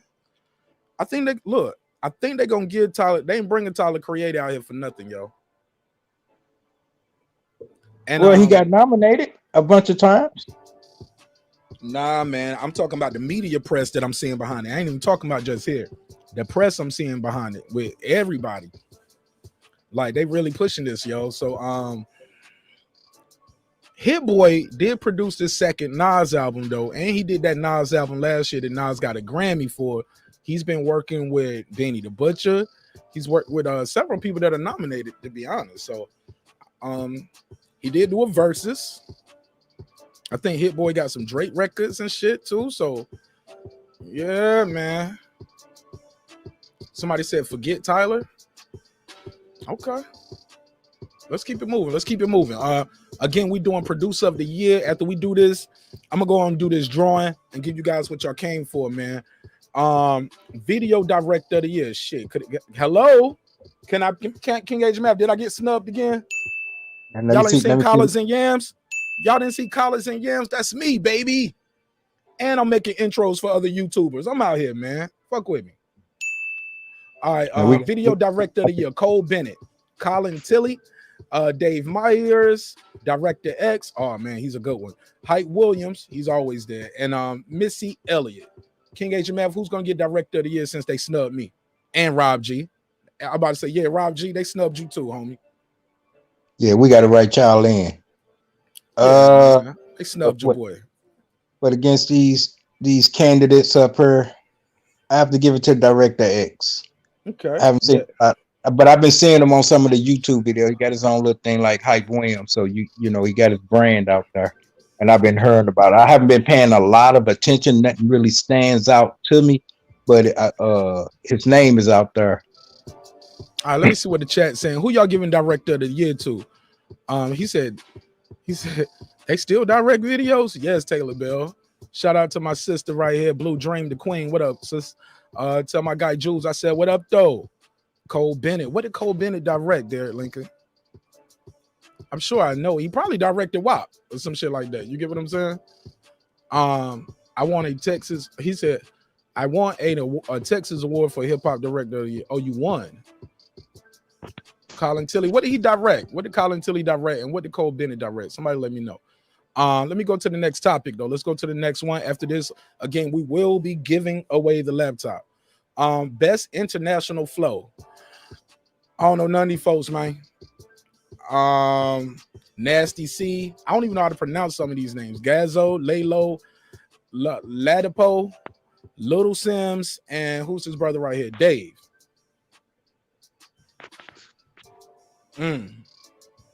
I don't know none of these people, man. So anybody know international flow? Anybody know these people? Or are we going on to the next? Are we on to the next? Cole Bennett is good. You know, I don't even know where they. No, I don't even know where they from. I was gonna say, old girl from Britain that was on her singing, but put her in. Yeah. Let's put Lady Shan up here. We're gonna nominate Lady Shan. Lady Shan got the best international flow. We're gonna give her that spot. Let's go to the next one. Okay, that's it. Do they got the ciphers up here? Or they're gonna sneak us with the ciphers? I don't think they're gonna tell us the ciphers, because last time they told us the ciphers, we the fans did not like them, so we ain't watch. All right, that's it. I think with that, I'm gonna end this segment, and that's how I'm gonna find out King Asian Man. I'll go back and watch this and fast forward and just Yeah, I can watch it and fast forward and speed through it. She said, you What's forgot one hip hop artist of the year.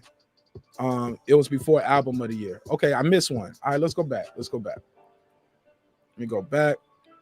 Hip hop artist of the year. She said I missed song of the year. That was song of the year. Impact track. See this why I wanted the full panel up here for this topic. So we can all, because right now it's like just me and you saying, and you going with the chat. I'm going with what you say. Me and you ain't really making no picks. You picking me for damn near every award. That's okay. Hey, best duo group, TAGMG. And my song. We did that. Yeah. I was just saying something else. Don't worry about it. Hip hop artist of the year. She said we did this one. We didn't do this one? Yeah, we did that one. She said we didn't, but let's go through it. She said we did. Hip hop artist of the year. Who's it gonna be? Cardi B, Drake, J. Cole, Meg Thee Stallion, Lil Baby, Tyler Creator. This is hard, man. This is hard because you see all of these people out here active, and everybody deserves it, right? You guys, and young lady, they all work hard to get in this spot, so they all deserve it. So let me ask you guys, who is gonna win hip hop artist of the year? Get your prediction. Lil Baby. Rob G said Lil Baby. Cam said Lil Baby. Blue Dream said, oh, my bad. Salute. She talking about something. Okay. Okay, yeah. Let me get y'all take on this one. Who's gonna win hip hop artist of the year? Cardi B, Drizzy Drake, J. Cole, Lil Baby, Meg Thee Stallion, or Tyler the Creator? Who's gonna get it? Who's gonna get it? They may give it to Tyler. This award, hip hop art. They may give Tyler this award of the year, so Tyler will have something. He's artist of the year over Meg, who I think he won the album of the year too. I think he might have won rap album of the year or something like that. And they was like, his album wasn't even just a rap album. It was doing so much. The last one, I believe, right? So I guess the crowd is going with Lil Baby. Lil Baby been the most active this calendar year. Drake can always win that award. Your mic is doing something, King HMF. You got some sniffing or moving it around or something. Yeah. And it's loud. So just be mindful of that. All right, man. Well, that's it. Let's go into, because it's Friday. It is Friday. So it's 11:26. Yeah, let's blast it out, man. Let's do it. I'm ready to do it now. Anybody, any objections from the chat? Made them wait long enough. I said 10:30. It's 11, almost 11:30. Let's find out who winning this thing, man. Let's find out who about to win this thing. Let me change this banner. King HMF, any words before we draw this laptop? Well, shout out to you for about to make some person happy for winning a brand new laptop, and hope they enjoy it. Hope to bring them good use. I hope so too. I hope they don't just. I know. I'm gonna mute your mic because it's doing it again. I don't know if it's a headset rubbing on your shirt, but it's whatever it is. It sounds like a lot of stuff going on. All right, so let's do it, man. Free laptop winner giveaway. Let's do it. Here we go. Let me share the screen. Boom.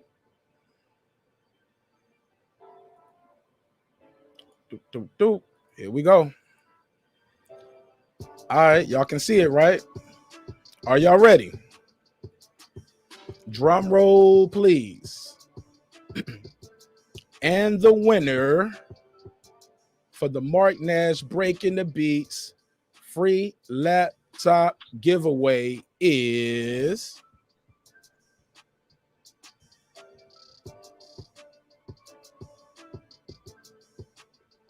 it's not a Gmail. I don't even know what it is. Sticks for Hire, Proton Gmail. Here you go.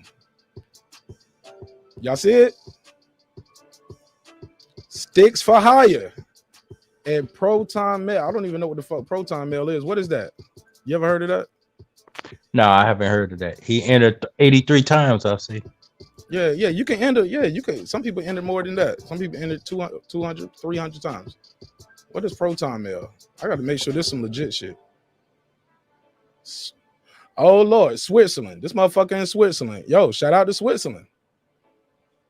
That's who the winner is. Somebody in Switzerland just won. That's a burn. That's that burner email. It is. Secure your communications with Proton about Proton Mail. Sign up. Let me see if I can sign up with this a fake one. Free basic account. Free. 5 years of my story. Okay, free.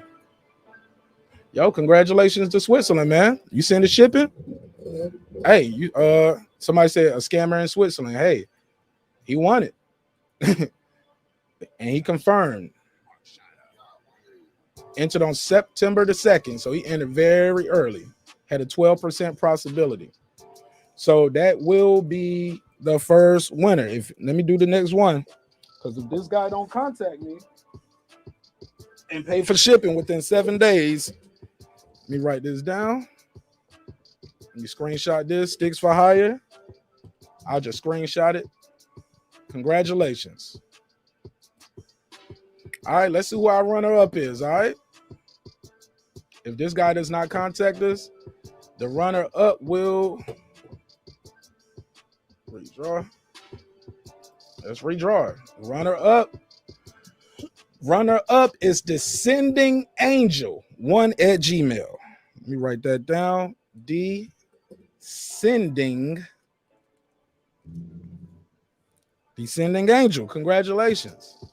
If Proton Mail does not send me the shipping and confirm identity, you are the winner. If you are in the US, you don't have to send the shipping. We'll send it to you. And I'll do my second run up now as well. Let me screenshot this one. Congratulations. All right. And this will be the last redraw. Hopefully one of these two will pick up and get the laptop. If not, it will go to B.E.A.T.S UZZI11 entered on September the 2nd. Congratulations. Entered 310 times. Sent 35 referrals and confirmed. Congratulations. So there we go. So I'll be sending these emails out to these people. Congratulations to the winners. Congratulations. 310 entries. That's how you do it right there. That's how you do it. So yeah, and he had a 0.46 chance of winning based off all those entries. So congratulations. So yeah, man, those are the winners of the free laptop giveaway. Congratulations. How do y'all feel, man? How do y'all feel shipping to Switzerland? Hey, look, I ain't paying for it. What you mean? What if he can't afford it? If he can't afford it, he don't get it. That was the look. The rules are clearly out there. You pay for the shipping if it's international. Everybody knew that, right? Everybody knew that. That's no surprise to nobody. But congratulations to the winners. With that said, yeah, that's how it works. If they don't pay for the shipping or if they don't contact me, we go to the next one. That's why I drew 3 names. Congratulations to Marq Nash for taking his platform to. Hey, look, man, I'm all for it. I'm all for it. I really hate that. Really hate the fact that so many people I know didn't even try to enter. I was like, damn, man, it's free. So congratulations, man. This is dope. This was something dope to do. Again, I couldn't have done it without you, the listeners, as well. I couldn't have done it without Extensions of You. Shout out to Extensions of You for being a loyal sponsor and a partner. We run their quick 25-second ad, and I'll be back right after this.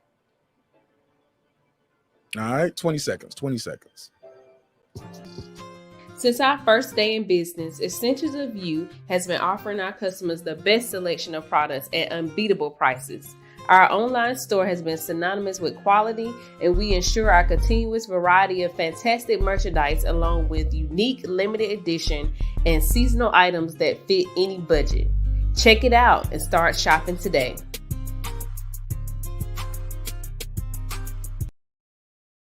All right, we back, man. If you or somebody you know are interested in being a sponsor of the show, holla at me. My name is Marq Nash. My email is in the description block of this and every video. With that said, man, let's get back to the show. Thank you again so much for participating into this this laptop giveaway. This has been a hell of a time. I ain't gonna lie, it's been stressful too a little bit, man. Really, it's been a little stressful doing this laptop giveaway. King Gage Jamel, you will not believe the stories people have emailed me about this damn laptop. And I'm like, bro, it's a random drawing. I ain't got nothing to do with that. You feel me? They wanted to hook up. I don't know what they wanted. I don't know what they wanted. Wanted me to say, it's okay, I'll give you one anyway. I ain't got it like that, homie. What y'all want to get into next, man? Let me ask you this, man. We was talking about Manny Pacquiao, where you rank him at, but also the other topic I had on the docket was who's at fault for what's going on with Teofimo Lopez's career, this fight being canceled, if not delayed again, because I believe they're going to cancel it, because I don't think they can put on a fight, in 15 days? They ain't sold no tickets. I don't think they can do that, but which one you want to get into first? You want to get into the TO or the Manny Pacquiao? Let's do the TO. Say Manny, because he just retired. What the other day? Yesterday. Yeah. All right. So what's going on with this fight right here, man? What's your take on this shit right here? Man, this is mind-boggling. I mean, how many times they got the record for the most cancellations? I know they do. I know that. I don't even know the history of cancellation. I know they got the record. You know, Taylor Bill said, "What, delayed again?" I'm like, a motherfucker couldn't have told me they set that back again. So, who's at fault? Shit, man, we got to put it on Tio. Even if it's, to me, if it's not justifiable, you know, if you got to point the finger, somebody point at him, because after the first one, you know, fuck it, let me just go ahead and fight Devin. Get the obvious out the way. You know what I'm saying? Kambosa, you had a shot. I took a lot of flack for picking you, you know, to defend my titles against, yada yada yada. You can't, for whatever reason, can't make this date. Fuck it. Let's move on. You know, come on, Devin, step on up. But he's persistent to fight Kambosa for what? What is he gonna prove fighting him? You know what I'm saying? He ain't even getting the 10 million. One of the $10 million purse at first. Yeah.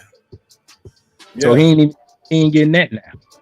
So I put it on Lopez now. You know what I'm saying? I put it on him. No, but it's not his fault that Triller moved the date, though, right? He could. What I'm saying. Okay. As far as that go, who's the one with all the shenanigans? I don't know. Yeah, you put that, you know, blatantly on someone. But I'm talking about for him, supposed to be this undisputed champion. I'd be like, man, I've been F this. My bad. I had to take that hoodie off, so I took the headphones off. So say that last part again. I'm putting the blame on him, because he could have been said enough is enough. F this fight. I'm gonna go fight somebody that I know ain't gonna be canceling, or there ain't gonna be no cancellations to it, or whatever. But this was a lot of money, though. That's why he still want to do it. It's a lot of money, and supposed to be I guess an easy fight for him. Easy way. How many million? I thought you said he wasn't getting the 10 mil no more. No. But he's still getting 4 million. That's still his biggest purse ever. You don't think he could get 4 mil fighting Devin? I don't know what I think he can and can't get. I'm telling you what he got on the table for this guy.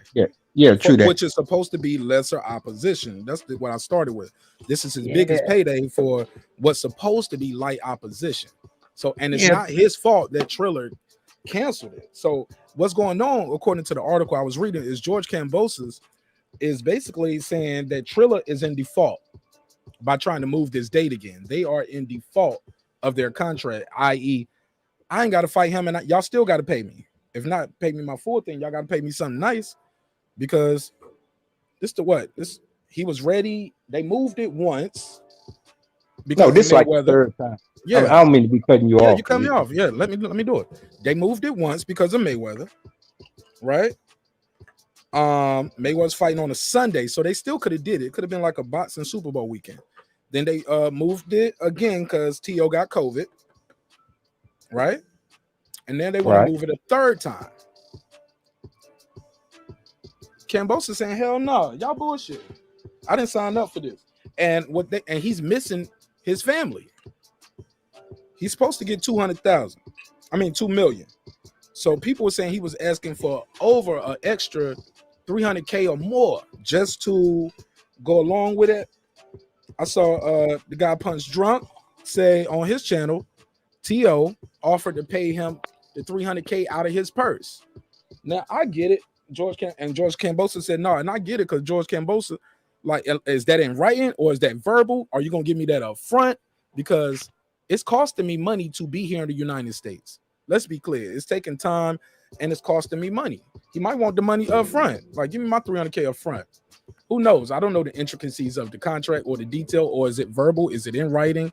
But that's what he said. And he talks to the father and talks to him often, as far as I know. So, yeah, man. So that's what we at with it. Cambosa said these people are in default. King Asia Mav, do you think Cambosa should just, go on, fight and sign the money?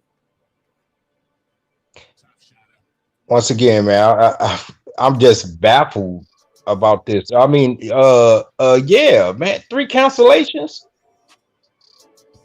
He paying hotel fees. I know he probably ain't got the hookup here. I see somebody say he's still in Australia. That couldn't be the case because the fight was supposed to have been this week, this Monday night, right? Then they moved it. Yeah, and he ain't signed off on the move yet. Oh man, I'll be done with that. I'll be done with that. Me as a professional, I'll be done with it. No, you ain't gonna be playing with my time like that. Both of them could have had 2 more fights since. Yo, it's been a year. It's been right. a year since he fought. But they could have had 2 fights in between all that time, man. That's bullshit. Yo, shout out to Crucial 13, man. He was like, he said, Mark, salute. Jules told me you be fucking with the boxing. Hell yeah, man, heavy. Got interviews up here on the channel too. Check us out, man. We be doing some interviews with some of the Hall of Famers and future greats. Yeah, so it's pretty dope. Appreciate you pulling up. And the link out there, anybody want to join the panel and get into some boxing talk. I definitely want to talk a little boxing. Yeah, shout out to Ricky Williams. Let me ask you this. Yeah, shout out to brother Ricky. Now, do you think this fight right here, do you consider T.O. undisputed? No. Because this has been a problem too going on. Now, why is he not undisputed in your take? There was already a WBC 135 champion, a guy named Devin Haney Jr. No. Let's be clear. But he never beat Lomachenko. Lomachenko dropped that belt, was elevated. I'm just playing devil's advocate here, because that's what they're gonna say. Okay, I'm just letting you land your plane. No, that's I understand. Go ahead. I understand how he got the belt, but once he legitimately defended that title, that made him a legitimate WBC lightweight 135 champion, title holder. And the only way that could be taken from him is if somebody beat him for it, which hasn't happened. So how in the hell T.O. could be undisputed when there's, as someone put it, there's that dispute? You know what I'm saying? How did he get that damn franchise French fry belt? And they say it's non-transferable in the beginning. People got selective memory. They don't remember that. Oh, you can't win. You can't fight for the franchise belt and yada, all them rules they had in there. Now all of a sudden, here go another motherfucker got it. That was crazy right there. They just switched the rules on it. But my guy HLD just pulled up. HLD, my G, what up though? What's going on, Marq Nash, man? Real quick, man. Congratulations on today's giveaway, man. That just means you're blowing up, my man. That means you're growing. You're getting to higher places, my man. I appreciate you, man. I'm trying, bro. We out here trying to be great. Absolutely. Salute to the young man on the King. Is this King Asian, man? What's going on, buddy? Yeah. Yes, sir. What's up? Salute to you, King. King Asian Math ain't been a young man since they parted the Red Sea. Hey, man, you guys just try to play nice. You know what I'm saying? I But was a no, young man. That hat you done stole from me. oh man, don't make me put that picture on the screen. Jeez, don't make me pull it up. But HOD, yo, do you respect the franchise belt? Because I'm hearing people saying he's undisputed. I'm hearing a lot of people saying you can't be disputed. If we're disputing you, like they wasn't even billing this fight as George Kambosos fighting for undisputed. We was like, no, he's the IBF mandatory. I'm glad you got that picture up right there. That's a perfect picture to put up. How many green belts you see up on that screen? I see 2. Oh my God, there's two green belts. What is what? How about the one that's on his left arm? I don't know if you're able to scroll on it and read out what it says. If you could zoom on it. I can't. Yeah, I can't. You can't? Nah, it's loaded up. It's No, loaded. okay. Talk to me though. What you got?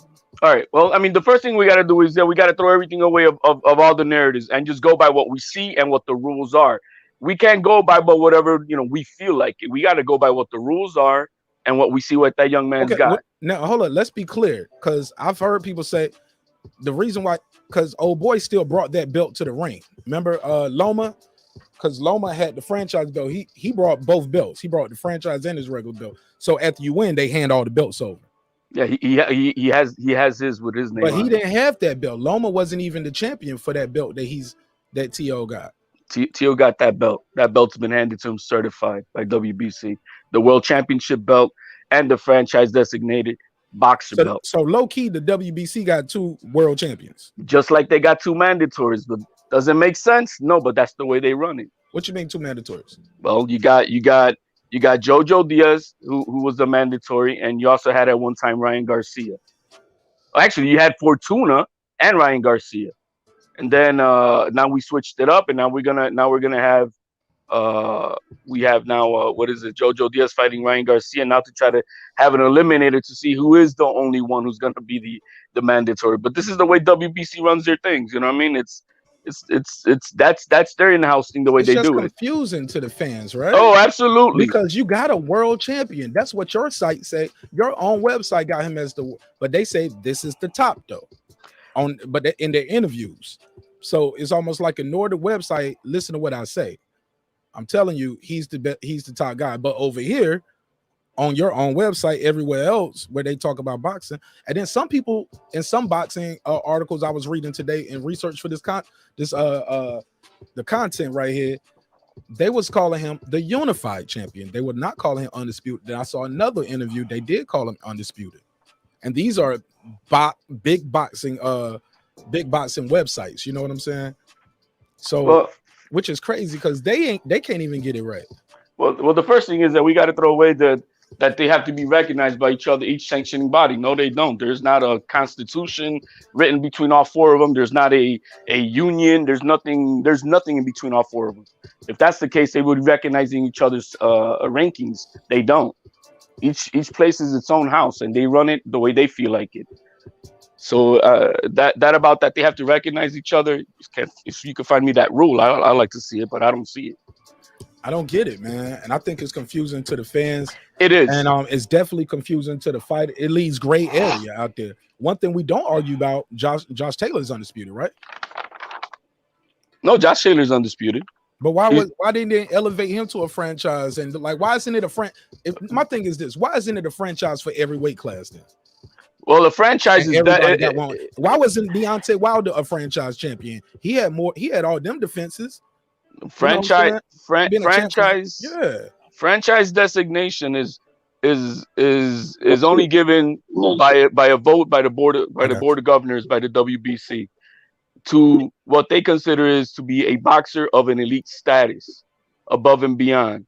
And so not everybody is gonna qualify for that for each weight division. But they said it wasn't transferable before. Then they made it transferable from Loma to T.O. Well, literally said Canelo, no, whether he loses or not, he's still the franchise champion. Yeah, that was back then. Yeah. The rules changed. If you go on the WC website, you can see they changed it again. So no, they changed it. They changed the rule. Franchise boxer rule 3.26 indicates why he was able to. And it wasn't that it was transferable. It was that he earned the right to have that elite status privilege of being the WBC franchise Why world didn't champion. Wilder earn it? He was their champion for 5 years with all those defenses, man. Tied Muhammad Ali's record, right? Apparently, they don't think he's good enough for that elite status. That's some bullshit. Let's pass the mic real quick. Ricky Williams just pulled up. What up, my guy? How you feel? Hey, I'm great. Peace to the God. Peace to the God. How y'all doing, fellas? Good. Hey, Ricky. Hey, man, he is not undisputed, bro. He's undisputed. He's not undisputed, bro. He's undisputed. Does Devin Haney have a belt? He's got the 1B belt, yeah. But does he have a belt? 1B belt. That's what they're calling it. Then he's not undisputed, bro. Like, so He then should he's say not, world he's champ, not undisputed, 1B. bro. The truth of the matter is, bro, just because somebody changed the rules don't change what's been going on since the beginning of time in boxing, bro. Right? Teofimo has the same belt that Devin Haney's got. So that well, you saying that right there lets you know that that he's not undisputed. He is, because he's got the elevated belt from the WBC, which is a franchise. You mean a franchise designation? Yes. Designation. Yes. Designation. Yes. Okay. Add that on top of the world. Add that on top of the world championship. We won't yelling before HOD. Please don't start yelling. Oh, God. Your mic is already loud as fuck. Let me bring it down. Yeah, it's already loud as fuck. He's not undisputed. The simple fact that Devin Haney is telling him to fight him for his belt in the same sanctioning body is a dispute. That means that Tank Davis has got the other belt that makes him then to making Taylor not undisputed then, because there's another belt. Does Josh Taylor have a designation or a championship? Yeah, he doesn't qualify for the designation. Again, answer the question. I just told you he doesn't qualify for the championship. He doesn't qualify for the franchise designation. That's not the answer. The answer is no, he don't have it. He has a championship. No, he don't have it because he doesn't qualify. So that means he don't have it then, right? Right. I just said it because he so doesn't qualify. Right. So that means no, he don't. It's almost like you don't want to just say bro, no. The truth of the matter is, bro, he fought for that. If the franchise championship was legit, that means every weight class in a WBC there will be a franchise champion. It's not. It's designated to who they select, whoever petitions for it and qualifies. Petitions for it. And has to qualify. You have to ask for it to get it, correct? Teofimo had to beat Lomachenko to first qualify for it. Answer the question. No, you want it your way, and we got to go by the rules. No. Hold up. But it was get on out the your line. Feelings, bro. Get out your feelings, bro. Yeah, it's not my feelings. I'm just going by the rules. The rules mean that they have to go by that. You want to make it your rules. Lower your voice. You got to do it your way. It's not your way. Lower your voice, bro. Lower yours. I can hear you all right through mine. Voice, bro. Lower yours. Remember who you talking to. And what does that mean? Just what I said. No, that means shit to me, bro. Right there, when you said that means nothing to me. I'm not trying to disrespect Marq Nash, but you ain't nobody to me, man. You ain't nobody, man. That's what I said. You want to take it personal? We could do that, but that's not what I'm trying to do here. Yelling though. Nah, bro. Everybody knows how my microphone is, and I do it. It is loud. But don't tell me who you are. That don't mean shit to me, bro. That don't mean shit to me. You still the one yelling. Yeah, because you're gonna kind of make it like who the hell you are, bro. You ain't shit to me, bro. Hey, man. Then let's keep it at what it is. Boxing. Keep it at boxing. Keep it at boxing. Keep it at boxing, bro. Don't be in your feelings, bro. You can handle a loud voice. You ain't special. You can't handle loud voice, man. You that sensitive? You that sensitive? Like I said, bro. Like I said, when I asked you to be quiet, now you talking about I can't handle being loud. I'm talking to you like a man. If you want to act like a bitch, be a bitch. You are a bitch, bro. You can't handle it, bro. Like I said, if you want to keep acting like a bitch, be a bitch. I'm not. I'm telling you are a bitch. You're not acting when you are a bitch. Ready. Let me know. You are a bitch. I don't have to wait for you for nothing, my man. Let me know. I don't have to wait for you for nothing. Let me know when you ready. You can keep it moving, or you can keep it going, bro. Let me know when you ready. Hey, go ahead, bro. Thank you. Shut up. So you shut up. So the thing is this, bro. Like I said before, if it was a legit designation or title, bro, they would have everybody in every weight class do it. Why is it that the WBC feel they can pick and choose who's the franchise champion? If that's the case, Josh Taylor should be a franchise champion. Deontay Wilder should be a franchise champion. Everybody that wins a belt should be a franchise champion. Just the simple fact that Devin Haney was designated a belt the same way Josh Taylor was designated the belt should let you know that he's not undisputed. No, not the same way. Devin Haney didn't earn it. How did answer this question? Josh Taylor fought for his in the ring. Answer this question, bro. How did Lomachenko earn the franchise championship? He earned it on top of his WBC World Championship belt by being elite status. Was it designated to him, or did he fight a fighter for it? No, it was designated to him. Thank you. He's not undisputed. Shout out to DJ for the big super chat. Shout out to Taylor Bell for the super chat. Definitely appreciate it. Definitely need it because I'm broke this month, man, for giving away that laptop. But Switzerland. Shout out to Switzerland. They fucking with us. Or at least they fucking with the getting some free shit. But DJ said, salute Marq Nash and the panel. T.O. isn't undisputed because Lomachenko vacated the belt and David Haney was elevated to WBC champion. Lomachenko requested the franchise destination. Sound like my mic is real loud now. Let me turn that down. How about that? There we go. So that's what we at with it right here. Go ahead, HLD Ricky. I'm gonna let y'all continue though. I don't want to miss none of this. And also Taylor Bell said T.O. is not undisputed. Go ahead, HLD. I mean, for a second, first of all, shout out to y'all, and I'm glad we was able to bring it back civil. I don't like her and Two Kings saying, "Oh, you a bitch," and all that. I know both of y'all can speak for yourselves and all that, but I mean, just for the climate and the respect, you know. I respect that, Sir Senior. Yeah, that was King Asian Math, and I don't care about none of that. If that's how y'all feel, get that shit off your chest. I'd rather y'all say that on the internet than say it to each other's face and blow each other's brains out. You know what I'm saying? I got it. So I got it. And shit. Yeah. And I just told him it was loud.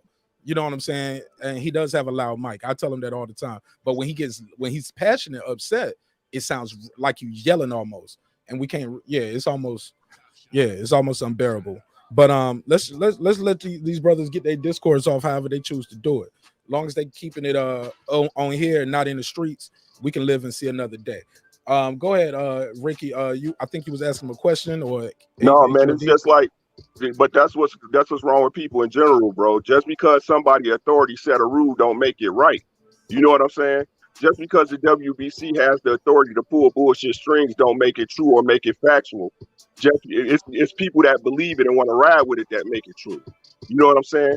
The same way they did with Oscar Valdez. Oh, we don't consider that a peg. It was a peg, bro. You can't change the truth into a lie or the lie to the truth just because you changed the rule for it. All right. So then that means if you're gonna go by what's right, then I believe that anything in boxing when it comes to glory, respect, and honor, including belts, are earned in the ring. Now you tell me, is that the right thing? Is that the right thing? See what I mean? So if that's the case, then my boy's a paper champion, and no, he's not the real champion because Teofimo won his shit in the ring. See how easy that did. What are you talking about? HLD. What are you talking about? You keep talking about honor, and getting it in the ring would have been the truth of the matter is Lomachenko fighting Devin Haney or Teofimo fighting Devin Haney. Why is that? Lomachenko went to fight for unification against the champion. Hold on, bro. The truth of the matter is, if you know boxing, Lomachenko actually ducked Devin Haney. No, he didn't. Yes, he did, bro. No, he didn't. They was all in the tournament. They were supposed to be round robin and fight each other, and all of them dropped out of it, but Devin. Devin had the interim championship belt from September 13th to October 23rd, 2019. Did he at any point petition to fight Lomachenko like we're claiming that Jojo Diaz needed to do? Like Jojo Diaz needed to be doing to mandate his fight. There's no petition, bro. The sanctioning body sets the mandatories, bro. You petition to activate your mandatory. Yes, you do. No, you don't, bro. Yes, you do. No, you don't. Just like Fortuna did on February 16th on the boxing with Samsung they didn't do that. They didn't do that with Shawn Porter. They told Shawn Porter and Terence Crawford. Then that was but is that the WBC or is that the WBO? It's a different sanctioning body.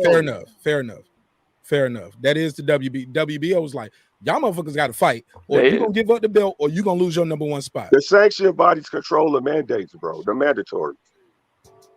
Every sanctioning body runs its house the way they feel like it. IBF is probably the strictest and probably the best. The IBF is the most in line with what should happen. Yeah, even with that not blowing up in weight, you got a 10-pound minimum the next day. 10-pound max. Because if not, you fighting at a whole nother weight class. You shouldn't be coming in fighting a welterweight weighing 160 plus. That's crazy. We know that happens to some other champion. Yeah, and then some guys still win though. But come on, that's crazy, man. But the truth of the matter is, bro, is these fights are looking to be made.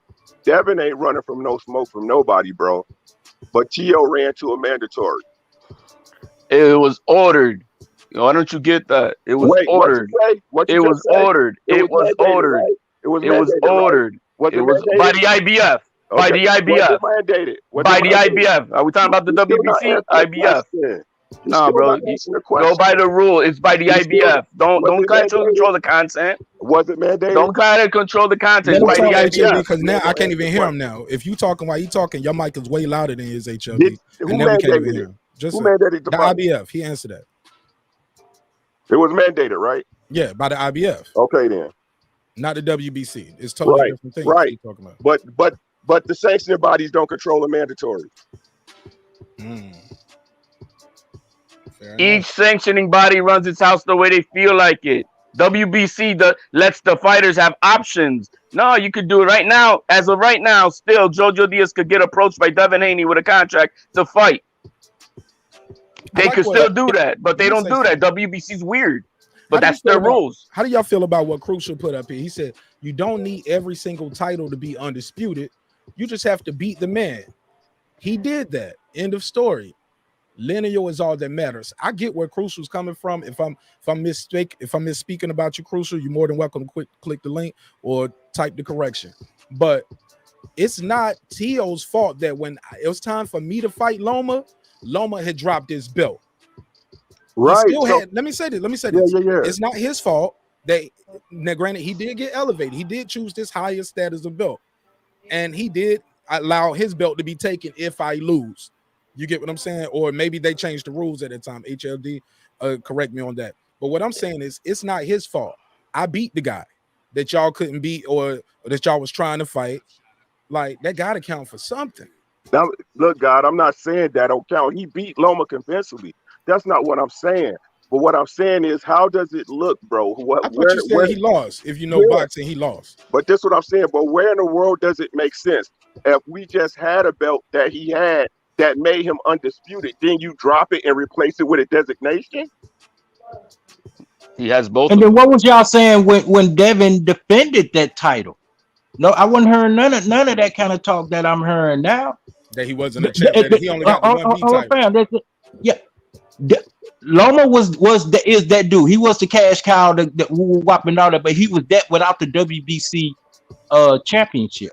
He had a whole nother thing, a franchise, a non-transferable belt. He didn't have the WBC. Once Devin successfully defended that belt, that was his. Somebody got to beat him for that now. And with that is complete facts, because the simple fact that even Loma, when he first was trying to get the fight back, when he first lost, he was saying Devin Haney was the champ. Loma said that out of his own mouth that Devin Haney was the champ. When he thought he was going to get that TO rematch, no, we're going to make it undisputed. But Loma even said that Devin Haney was the champ.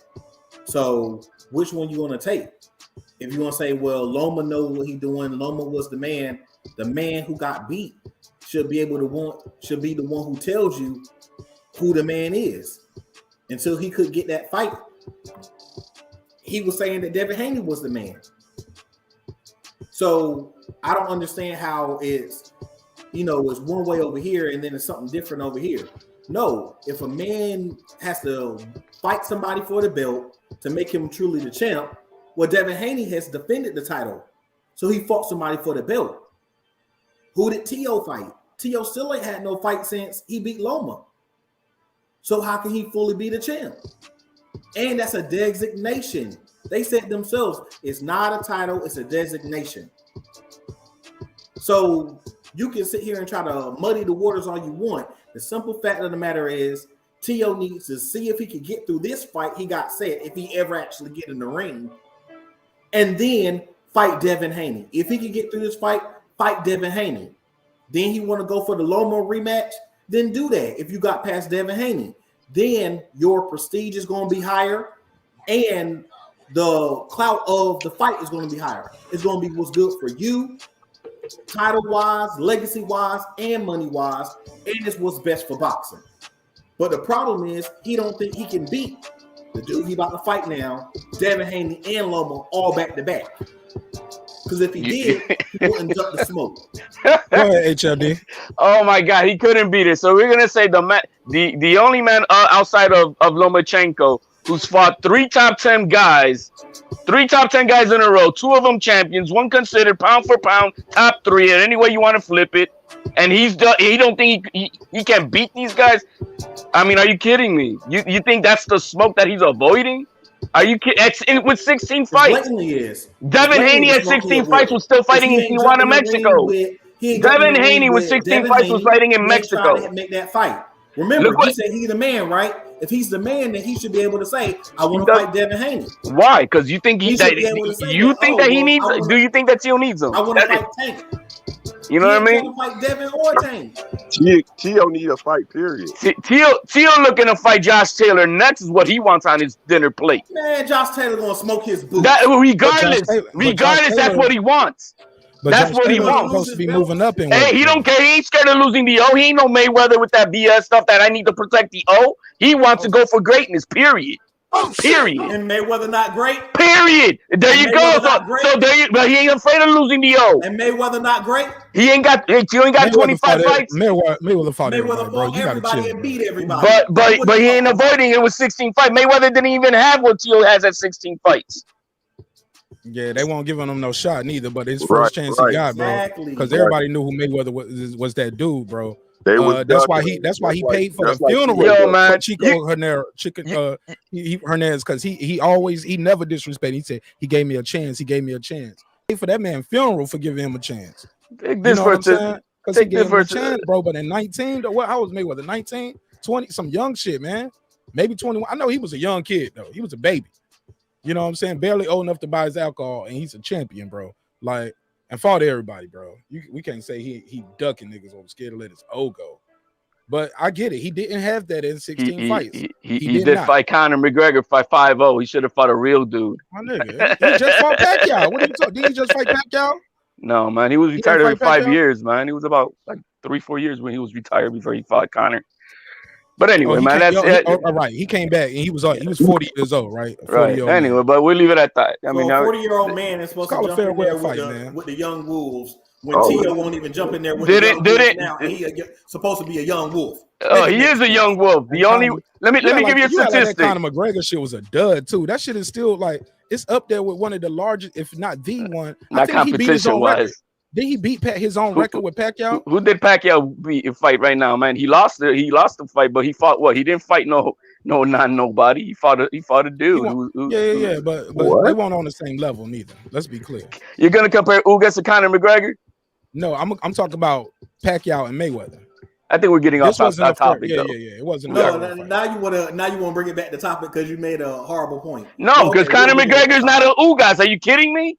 Ugas ain't no Conor McGregor according to the no man. Ugas will blast the hell out of Conor McGregor. But he doesn't have the star power as Conor McGregor. Yeah, man. One side you're talking about star power. Now you're talking about talent. Come on. No, it is about the ring. Let's put it this way, man. Out of the young best fighters of the way, and we're gonna put Tank because he's flipping around in any weight class. But between Tank, Garcia, and Haney, 72-0. And between them, only one top 10 fighter in the 135 division, with a close second top 11, which was Linares. So between those 3 guys, 72-0, only 2. Let's put Linares in the top 10. Only 2 top 10 with a 72-0 record combination. Teofimo 16-0, 3 top 10s, 2 of them champions, 1 considered pound for pound and the lineal. Are you kidding me that this guy is? Give him his flowers and his respect too. He ain't ducking nobody. He ain't ducking nobody. He ain't ducking nobody. He's a good fighter. He's proven to be a great fighter. He's the only young guy. He's the only young guy under 25 on the pound for pound list. The truth of the matter is this, bro. That's beat the truth. Lomachenko, bro. I Listen, won bro. money on him, bro. I believed in him. Or maybe I just had less. No, I didn't think Loma was as good I as knew Loma Tio was was. gonna beat Loma, man. I knew And I Tio won was money gonna on that. beat And I Loma. became a fan ever But since. that's not the point, though. It's definitely not the point. Let's go. I don't think anybody on this question- panel said Tio wasn't going to beat Loma. Right. No. Yeah, some people did. Some people. You just say he's ducking, bro. That's outright disrespectful. He's the only guy who's taking the smoke. Yeah. He not taking no smoke. Oh, he's the only one. That's He was about to fight Cambosos, was top 5. That would have been 4 top 10 guys in a row. Let's go. Again, 16 bro. fights. Let me know when you're ready, bro. Go ahead, man. Well, I'm not ready yet. I want to shout out this super chat real quick. Shout out to DJ with another dub on your guy Marq Nash. God, appreciate it. I needed that, man. Thank you. I hit the wrong button though. I'm supposed to did this one. Thank you, and thank you. He said WBC mandated Riddick Bowe to fight Lennox Lewis back in the day, and that's when he threw the belt in the trash because they were gonna strip him. And he's not the only one that threw belts away. We interviewed who were we talking to, and he was talking about damn man, might have been Kelly Pavlik when he was talking about fighting for Undisputed. Man, who was it? Was it Kelly Pavlik? Man, he had a crazy story about how like they wouldn't let him fight somebody who had to drop a belt. Jermaine Taylor had to drop a belt to fight him or something like that. I don't want to mess the story up. Check the interviews on playlist. Go ahead, Ricky Williams, and thank you again, my brother DJ. DJ, a super solid dude, man. And I appreciate you, man. Appreciate you. Go ahead. The real thing about it is this, bro. The question was, is he undisputed? No, he's not, right? Traditionally, that's what we should be saying. Traditionally, he's not undisputed. But since the WBC on super duper bullshit, it is what it is, right? But the truth of the matter right now is this. Teofimo was on a wave, bro, and he killed his own momentum. Now we're going to talk about hating on this stuff. All right, go ahead. All right, well, look, while y'all doing that, let me hit this again for DJ. Showing mad love in the super chat today, keeping that thing lit for your guy, Marq Nash. I appreciate it. He said Pacquiao was trying to fight McGregor too. That's why he got stripped. Remember that? Yeah, Pacquiao. He was trying to fight Pacquiao. Over 24 months. Yeah, he was trying to fight him. Yeah, he was trying to fight him. I remember I put the clip up. We talked about it when Conor McGregor said he was in a camp for Pacquiao before this fight was announced, the fight that he lost and broke his leg on. And I think DJ got one more in here I need to go through. And he said, so it's Devin Haney's fault that 2 mandatories have not opted to fight him? That's not his fault. No, absolutely not. But there's better but that fighters. Doesn't mean it's up. That doesn't. We don't have to. Do we have to knock Devin Haney to give T.O. his flowers though? Asking. No, Serious it's not that. The point is this, bro. Like, and we got to knock T.O. down. I hear to praise well, Haney. vice versa. No, I mean, I just told you. Well, you just said he's the bro. only. And that's just the truth of the matter. What T.O. did was totally, while it was ambitious, it was totally out of pocket, bro. Right? He felt that what really happened is that he felt that because he did beat Lomachenko and is supposedly undisputed, bro, that he was supposed to be able to earn more money than what was legit in his contract, bro. But that's besides the point, bro. You signed paperwork. Then why talk about it if it's besides the point? Are you stupid or something? No, you're stupid. You're the one saying it. Are you? I'm just saying. I'm trying to understand your logic. You're saying that it doesn't. But then why talk about it? Why are you talking about people's pockets? If you let me finish my thought the way I let you finish your thought, maybe you'll learn something. No, ain't nothing to learn from you, bro. Right, there's nothing to learn from you. So why are you talking then? Because I'm not gonna let you just talk whatever you want, my man. Like you got this man dick in your mouth. It can't nobody. No, there you go, man. You're a bitch, bro. I swear to God, you're a bitch of a man. Yeah, but you interrupted. You're a hoe, man. But you interrupted. You got no way of making your point by staying on topic. You want to sway everywhere else. Now you're talking about his pocket. Now what else are you gonna talk about? What else are you gonna talk about? Tell me when you done again. Yeah, what else are you gonna talk about? Because you can't stay on topic, man. You can't stay on topic. You can't stay on topic, bro.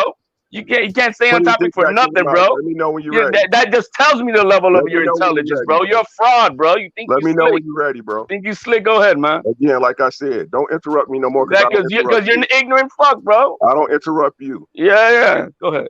right? Like Go I ahead, man. said, I'm giving you permission, man. Go ahead. like I said, like I was saying, bro, before you so interruptedly put your dick out your mouth, right? Go The ahead, thing man. is this, bro. The truth of the matter is this, bro. Bob fucked Tio out of this fight. No matter what nobody say, no matter More what nobody do, speculation, more bullshit. Let's go no ahead matter with the what rumor nobody bill. say, what nobody do, bro. Hey, Right? I like a little speculation. Hey, look, I like a little speculation. Let me give him a drop, Ricky. Let me give you a drop. Right? What Tio did, he went against his boss and got fucked for it. That's what happened, bro. Hey, man, you like having you like going on the floor of your boss? That's you, man. Like I said, bro. That's you, man. Like I said. Tio ain't gonna serve to his master like that, bro. He's gonna say fuck you when he's getting fucked up. And I understand that, and that's cool. But when you under paperwork, dog, you don't have that ability. Well, guess what happened? Because he did. They restructured his contract. So regardless what happened with this Cambosos fight, he is now gonna be getting paid accordingly. He's still on the shelf, though, dog. How is he on the shelf when he has other muscles he has to do mandatory? You can't. That has nothing. No, but don't take it out of context. Why he's not fighting? Why is he not fighting? Because Bob Arum's got him on the shelf. Don't be ignorant talking shit, bro. You ignorant, but trying to make some shit up with that, bro. My point's been proven. You work for the Inquirer or something, bro? My point's been proven throughout time. Is he fighting? It ain't nothing proven, bro. You just right now talking out your ass. Is he fighting? Out your ass. Is he fighting? When is he fighting? Whenever the champion feels like it. How about that? Yeah. Just like he felt like it back in July and June and wherever the fuck else.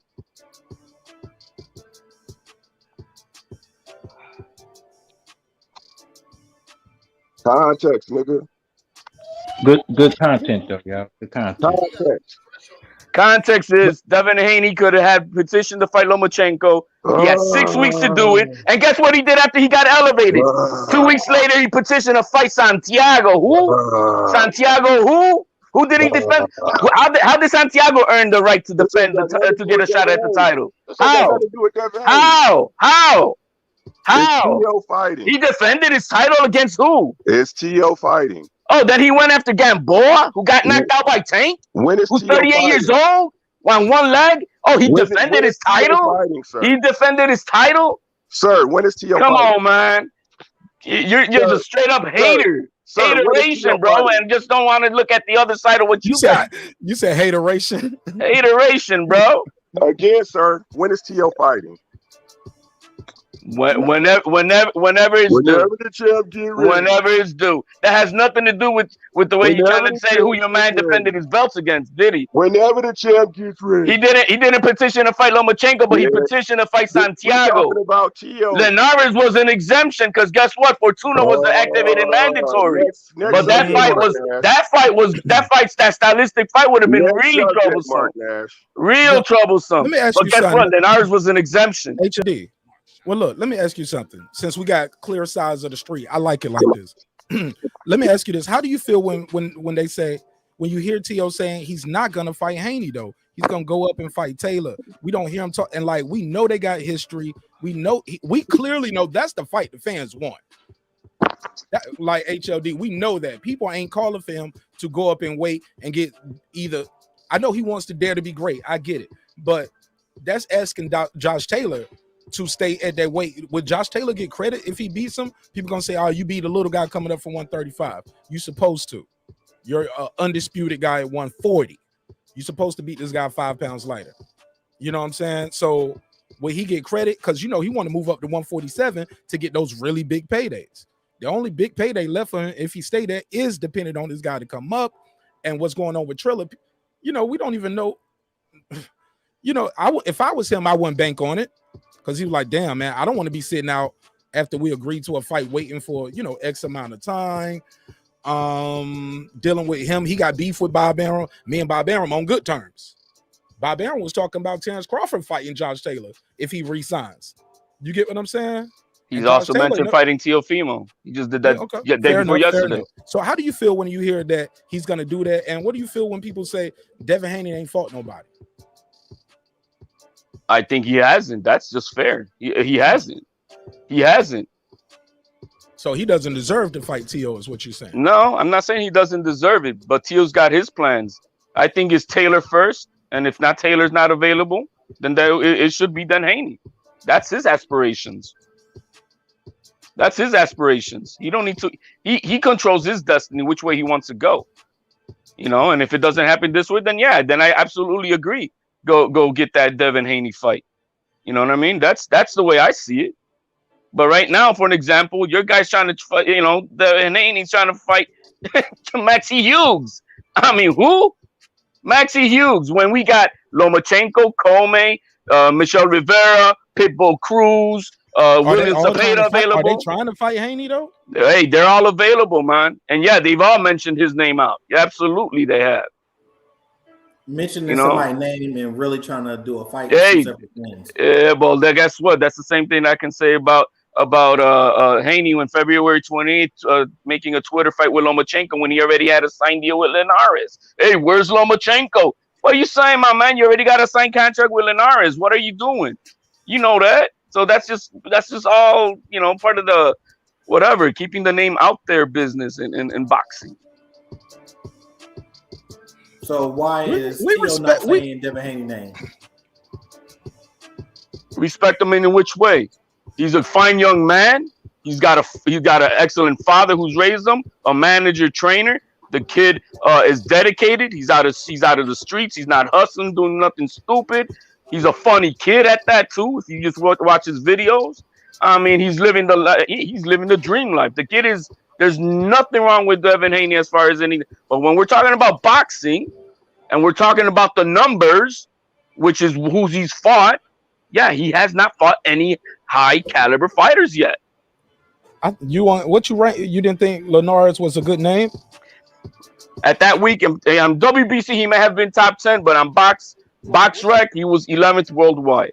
He had just finished losing 2 fights out of 5 by knockouts. By who? I don't even know. So he was he's the guy's walking off the top of the mountain. He is not in his prime.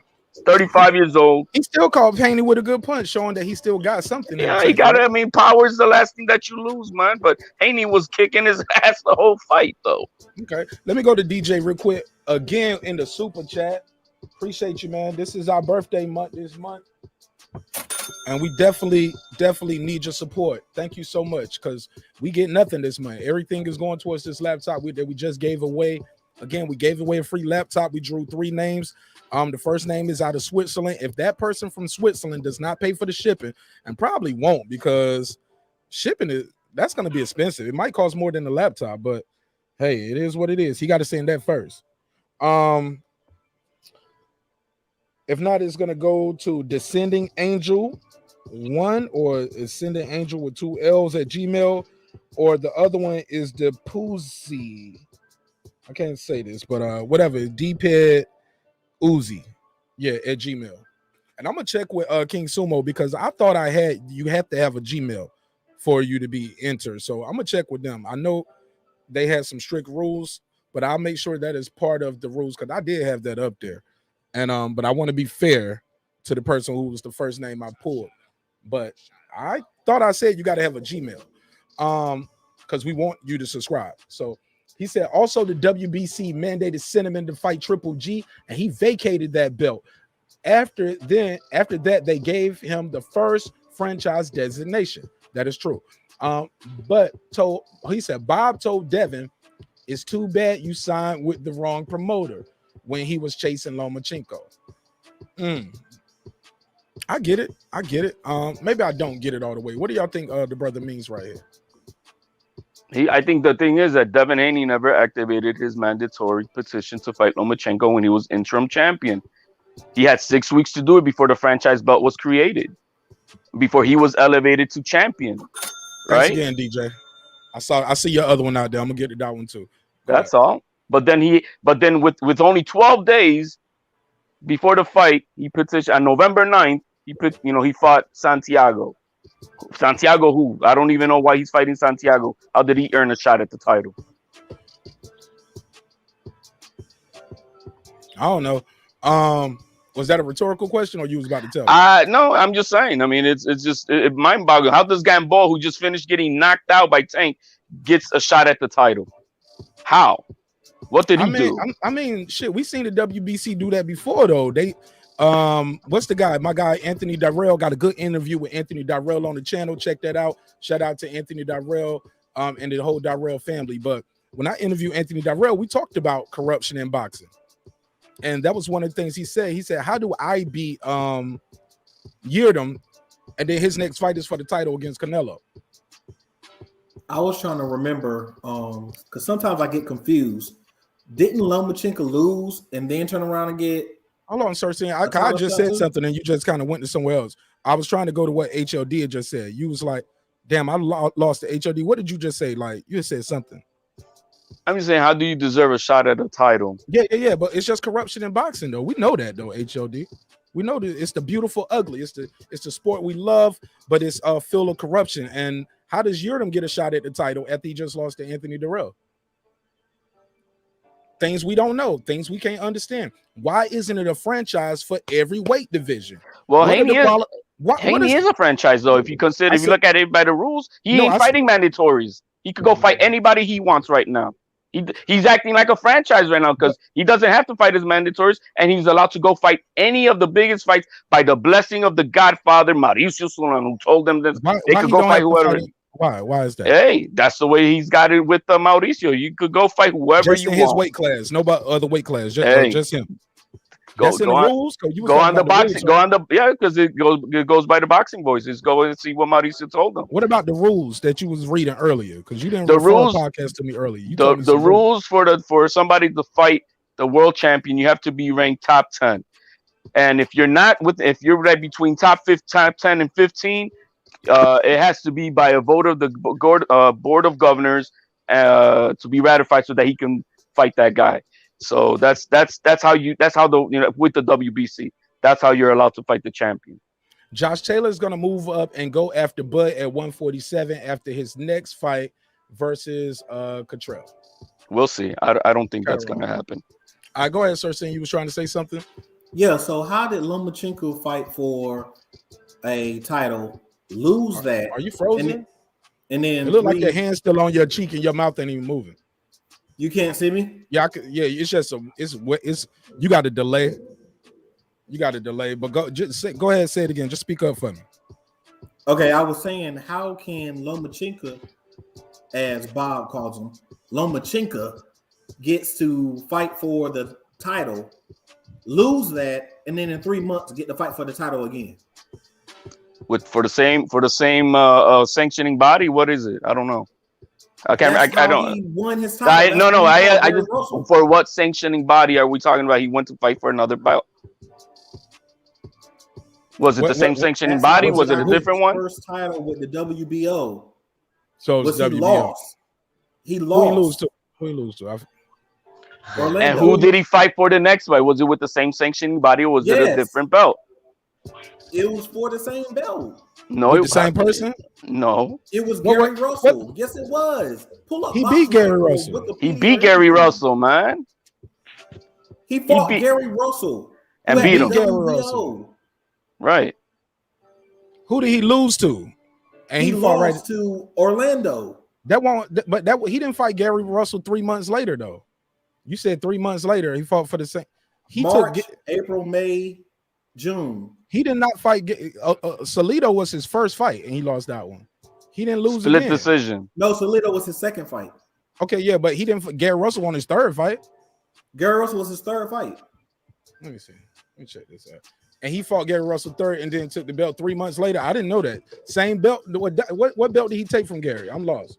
Let me pull this up. The WBO. It was. They said he won the vacant WBO featherweight title, but he fought for the vacant WBO featherweight title from Orlando. Okay, so you're Orlando asking beat him in a split decision. So that's his question, HLD. How does that happen? Go ahead, HLD. I'm confused because he didn't fight for the same belt. He did. Pull it up. I'm about to pull it up right now. I could share my screen. You can see it. I'm not sharing anybody's screen. I said I can pull it up right now. I got it right here. Fought Salido second, third fight Gary Russell. It was what belt did he take off Gary Russell? It was okay. He fought Salido for a vacant belt. He fought for the same vacant. Okay, that's how that happened. Salido then defended. The belt was vacant again, right? That's what it looks like. He lost. Oh, it got vacated, and he fought for a vacated belt. So that's how. Belt. That's not the same situation as yeah, it's a vacated belt. I don't. That's not the same situation, sir, senior, bro. How it's 3? He just lost for challenging for that same belt, and then he gets a fight again because it's a vacated belt. So he's in position probably 1 and 2, and those are the 2 fighters who fought for that belt. He got in position because he has the Hope insurance. Stop it. Oh my God, man! He was named one of the best fighters when he only had a couple of fights. I'm not gonna diminish the man, bro. I'm not gonna do that. You guys want to do that? That's on you guys. What do you mean? Yeah, and we're gonna be creative. We ain't gonna use other people's from other YouTubers. We ain't gonna use their slang. We're gonna be more creative than that. Go ahead though. Okay, or we cannot say nothing. I got. I'm good, my nigga. I'm good. I'm good. Shit, I'll be all right. Fuck it. Let me go back to the chat. I read the chat all night and talk like Ricky Williams do. I'll be all right. I think we lost connection with you. What you were talking right there, Mark. That's what happened. Nah, they heard me. That's how I know they heard me. Okay. Yeah. He not froze. Okay, go ahead, Ricky. HLD King Asian Man. Oh no, it's just like I said. It's what it is when it apply to your favorite fighter. So no, that's you using things out of context to try to make your point. Okay, if you keep saying so. Hey, it is the truth. Okay. Like I said, HLD. I know it's a rule that don't make it right. Yeah, okay. Yeah, I'm just surprised that ain't nobody ranked higher than a guy with only 2 fights though. How about you look up why is Jojo Diaz ranked higher than Devin Haney and he's the mandatory? That's a good point. I don't know. I don't even know how they come up with these rankings. I don't. One guy earned his interim belt in the ring and the other guy didn't. One guy is a world champion though, but he didn't earn it in the ring. Didn't you fight somebody for the vacant belt? Yeah, it was vacated belt, right? It was available. No, he had to fight. He had to fight. He had to. Jojo Diaz had to fight Fortuna.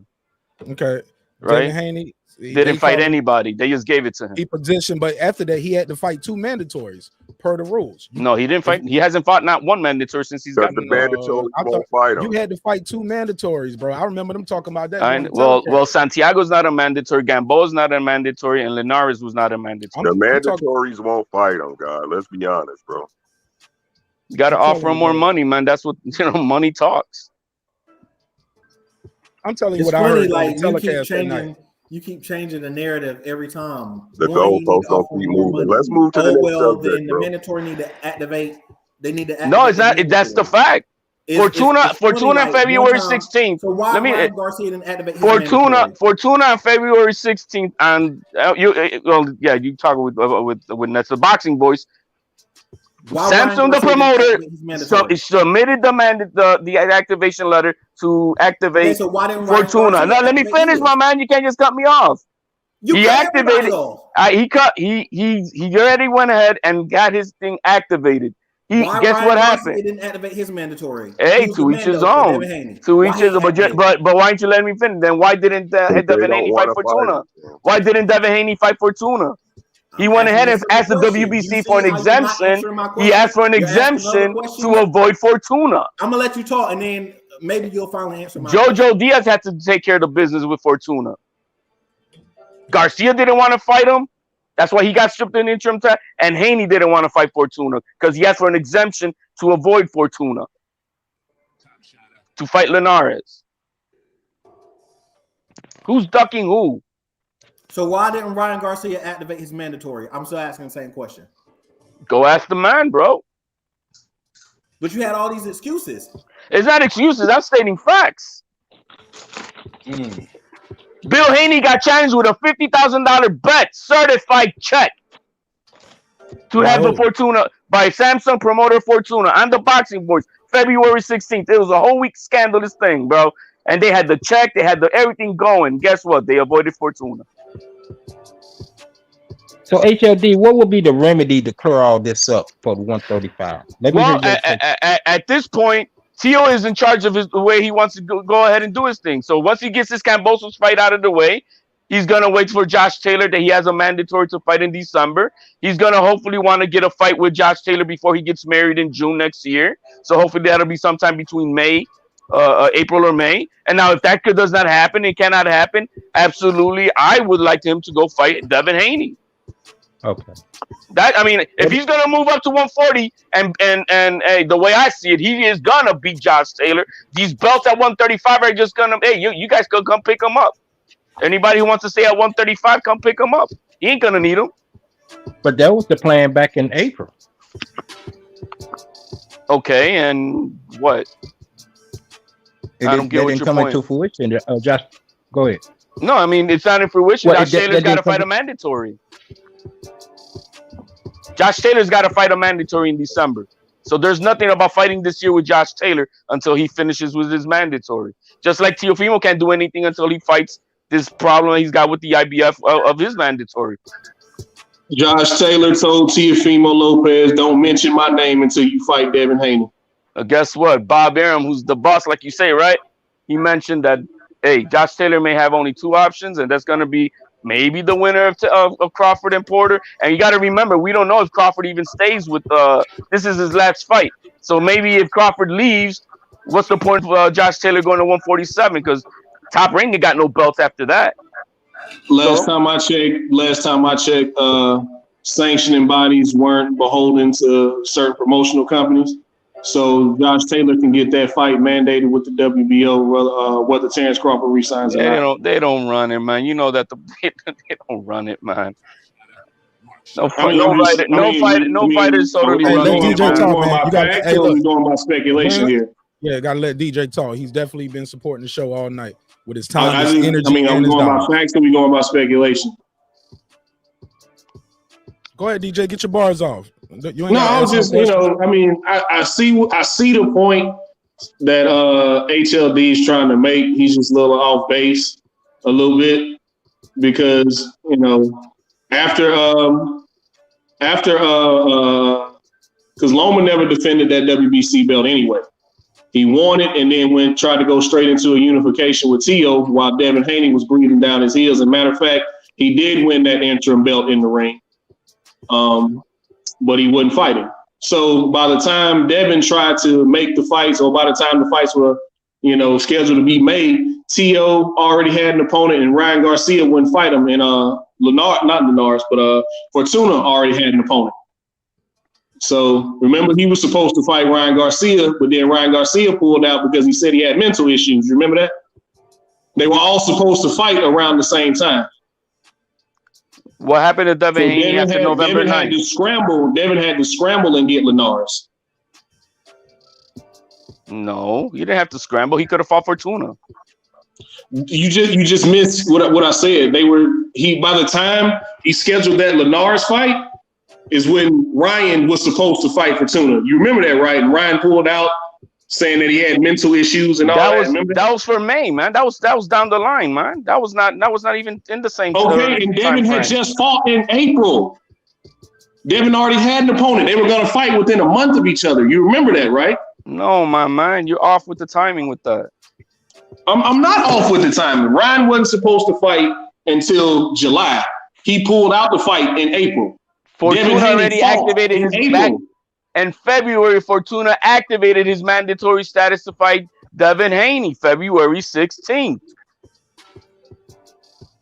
That was what happened. So how did his fight get made before Devin's fight got made? If he activated his mandatory, because we're going off the timing. Because I'm asking HLD. If he activated his mandatory, how did Fortuna versus Garcia get made before Devin versus Linares got made? No, it was already made. It was already made. They were already talking. That's why Samson pulled up on Bill Haney, because he was already talking on that day about fighting Linares, and that's why Samson pulled his coat and said, "Nah, man, You're supposed to be fighting us. We're the mandatory. Here's the letter I sent to Mauricio Suleiman. We are activating a mandatory status, and that's why they had to ask for an exemption to fight Linares. See, I like how you just fell into this trap door. How does Devin Haney have mandatories if he's not the champion? He was already the champion at that time. What are you talking about? So you admit that Devin Haney's the champion, not Teofimo Lopez? No, I didn't say I don't admit it. Teofimo is the undisputed champion. You see this. He is the franchise designated WBC world champion. It's like saying Devin Haney's got the iPhone 1 belt and Teofimo's got the iPhone 13 with the new added features. Simple as that. Simple as that. Now which phone do you want? The one with the goodies or the one without it? I mean, come on, man. I want the one I got from Best Buy, not the one I got off the side of the street because I asked for it. Hey, apparently both belts are coming from the same place. So what are you talking about? But you just admitted, to me, the champion is the one with the mandatories. Like, I have to defend my belt. I can't just what mandatory? He doesn't even have mandatories. He hasn't fought a mandatory since he's got the belt. The mandatories won't fight him. We got excuses. These are not excuses. This is true. Hey, Jojo Diaz has not been approached by Haney to give him a contract. Listen to me for a second. Back in January, was Ryan Garcia versus Luke Campbell a WBC title eliminator? Was it not? Was it not for the interim belt? It was. Ryan Garcia knocked out Luke Campbell, did he not? Oh, we all saw that. Okay, so would that make him Devin Haney's mandatory? Yes or no? Fortuna was already a mandatory prior to that because he had a series eliminator the prior year. Question. That's why he has two mandatories, which is goofy, but that's the way it is. So you admit the WBC is on some bullshit and they made it. No doubt. It's goofy. They run their house the way they want it. I mean, it's their house. They run it the way you want it. If you don't like it, get out of it. Hey, look, that's different though. Because let's be clear. When you Google Devin Haney mandatories, it tells you that he had to fight two mandatories. One of them was the runner of Ryan Garcia and Luke Campbell, and the other one was Javier Fortuna, his second mandatory. It is not his fault. That's probably why the WB president said, "Hey, man, Devin can fight who he wants to," because it ain't his fault that these guys, one guy had a breakdown, and I forgot what was the reason Javier Fortuna didn't fight him. No, Fortuna wanted to fight him. He asked for the petition this year. But why didn't they fight? Because Devin Haney, got to remember, Devin Haney got hurt. No, but he was back, and part of that he had to fight two mandatories. He was back already. Yeah, he was back already. He had to fight two mandatories. Yeah, he had to fight two mandatories.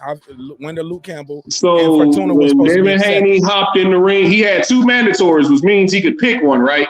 No. They was in order. The first one was supposed to be, and this article is from December 28, 2020.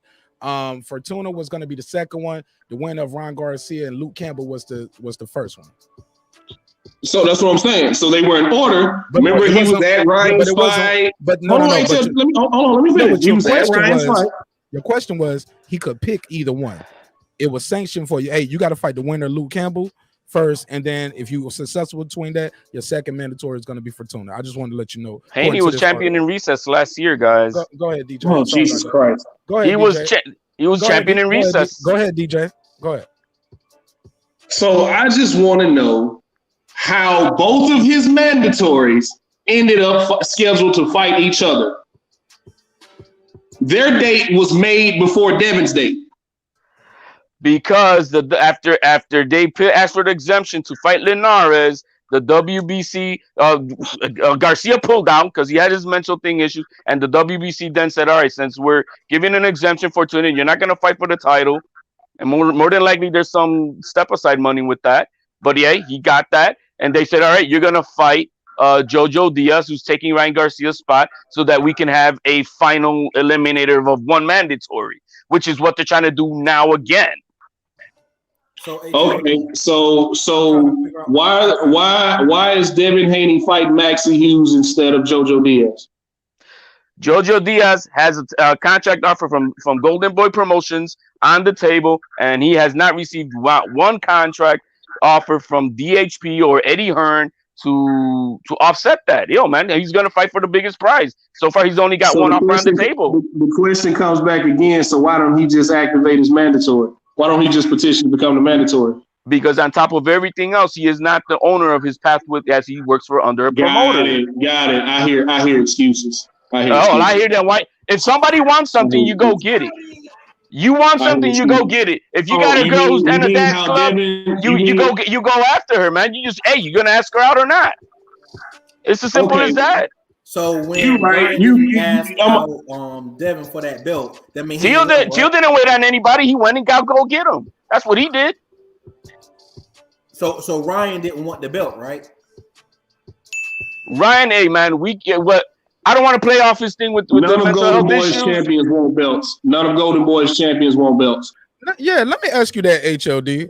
I know you said none of Golden Boys fighters want to fight for the belt. Jaime Munguia is the #1 contender in 2 different sanctioning bodies and will not fight for the title. Instead, he's going to fight a journeyman in Gabe Rosado, a very good journeyman at that, and he might end up getting his ass knocked out. Gabe Rosado coming off a big knockout win too. Hey, left back the bully with his booty in the air. Come on, man. Had the bully looking. The bully was. He just got caught clean. Just a side note. Who in the hell thought it was? Just a side note. Who in the hell thought it was a good idea to put their 7-0 fighter in a ring with Gabe Rosado? They thought he was that dude, or they thought Gabe was shot. They thought Gabe was shot with his ass in the air. Yeah, but you know what, man? That's he's going for greatness. He's challenging him. That's what you want your fighters to do. I mean, hey, it is what he was beating Rosado's ass before that point. He had a sucker. He was beating his ass. He was beating Rosado's ass up to that point. He was backing him up. Right. I got it. Just like Anthony Joshua was beating Andy Ruiz's ass that first fight. I got it. He got caught, man. I mean, they just boxing. Right. But yeah, we get off topic now. We veered off. My bad, Mark. My bad, Mark. Can we cover the question, Mark? Did Triller hurt Teofimo's career? Can we cover that? But yeah, we didn't get to it yet. But I had one last question for HLD. Do we hold guys like Ryan Garcia, even with Teo, with all he's accomplished? It's clear that the fans want to see these guys mix it up together with Devin. Like, we don't hold nobody accountable as content creators, as fans, as people who spend our money for this. We just be like, nah, he in charge of his career, do what he want to do.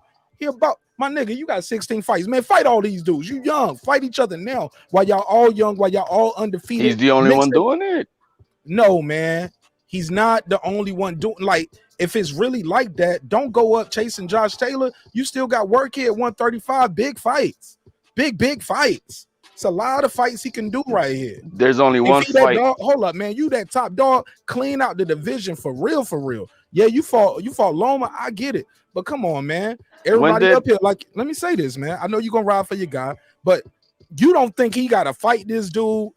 Ryan Garcia ain't got to fight Haney. You like, I don't want to talk about that. My nigga, like, when was the great Mayweather ever undisputed? I ain't talking about that, man. We ain't saying nothing. So he doesn't have to clean the division. Okay, so I get it. I mean, greatness. I want him to fight Josh Taylor. My G. I'm asking you this. We passed off for that. If Devin Haney ain't fought nobody, like you said, right? Going by your words, not mine. But you don't even sound like you even selling, okay, he need to fight this guy, or these guys need to fight him. You just letting all these guys the same age not fight each other, and you okay with it. Ryan Garcia, no, he undefeated. Tank, Ryan, Loma, Lopez, Haney, they all right here together. Man, these motherfuckers should be mixing it up, and we should be demanding it, not just asking for it. We shouldn't just go along with the propaganda that's out there from your favorite YouTuber or the promoter or whoever can get Mauricio on the show and get a picture with him and just be like, okay, I got the interview with him, so I'm happy. I'm gonna ride with what he say. And fuck, I'm gonna ride with him. I'm gonna ride the dick. No, nigga. No, we don't do that. Tank outright ducked Lomachenko. And you guys asking him to. Tio has already done all the dirty work, bro. And he still got to do more. He's done all the heavy lifting, and he's got to do more. If Tank wasn't no pay-per-view star back then, Now that fight means more. Any of those fights mean more because they grew him into a guy that's filling up and packing out the arenas by himself. T.O. ain't put Loma didn't put no ass in the seats like Tank did in Atlanta, like he did with Santa Cruz in Texas. Then came back to Atlanta, did it again. Hey, Loma ain't filling out the room up. Like, yeah, he might be good, but he ain't filling up the room. Mark. But that doesn't mean anything about his skills in the ring. In the ring. Go ahead, DJ. I'm not a fan of yours. Bro, no, it ain't no being no fan of it's like it's the right fight and it makes sense. I think that's Ricky. I think that's Ricky trying to get in. Go ahead, Ricky. Go ahead. And let's keep it a buck. Right now, all of us think Tank needs to be fighting more names, bro. It's time for Tank to be off the leash. We ain't gonna say, oh, Tank paid he shouldn't fight T.O. He should be fighting them dudes too. Absolutely. I want to look. They was talking about him fighting Thurman. I was like, go on up there, fight him, get beat up, or really get exposed. Because y'all think Thurman ain't got it no more. But yeah, I don't want to see him going up to 147. I want to see him at 135 fighting these guys his size. But I think the weight is starting to be a problem for him, though. But that's neither here. I don't think Tank will come back down to 35. Here's my theory, man. Just to kind of put it out there. I don't know if you heard it. I think you've heard me say it before, Mark. But I think once Josh Taylor moves up, because only reason he's fighting, he's not going to keep paying all those sanctioning fees, man. Sanctioning fees for 4 belts. That's why Floyd never held all 4 belts. He'd win the belt and vacate them shits because I was like, y'all keep the belt. I ain't finna pay all this money. But anyway, so after he fights Catterall, only reason he's fighting Catterall is because he promised him, he'd fight him if he won because he paid him step aside money to make the Undisputed match for Jose Ramirez. So that's why he's coming back and fighting him in December. After that, he's already mentioned how he wants to move up, how he wants Bud Crawford. And he told T.O. out of his own mouth, I said this earlier, don't mention my name. You still got work to do at 35. I believe it's time for Tank to start fighting higher profile guys, but Big Head Ellaby and Floyd ain't gonna do that, man. I think it's clear that they don't want to do business with Bob Arum and all the belts and all the big name fights. Besides Devin Haney, who Floyd said about 3 years ago, but we didn't listen. He said he don't want him and Devin to fight. Him and Devin are never gonna fight. He don't want them to fight. So that fight's not going to happen. I believe once Josh Taylor vacates in December, all hell is going to break loose at 140. I believe then we'll see T.O. move up and challenge for that WBO belt per his right, and he'll probably get a shot at that. Devin will probably move up because then the WBC belt will be available. Tank will either fight for the vacant WBA title or be elevated to WBA champion. That leaves the IBF belt up for grabs. And I believe we'll see somebody else move up from 135. But 140 is going to get very interesting because you got guys like Prograde and the dark horse of the division, Gary Antoine Russell, sitting there waiting on. Yes, sir. So it's going to get real spicy. 147 is going to get spicy once Arrow and Bud Crawford get out the way. Because then now you got Josh Taylor, you got Boots Ennis, you got Virgil Ortiz. And then you'll still have Keith Thurman, who I believe is semi-retired. I really believe Keith Thurman is semi-retired.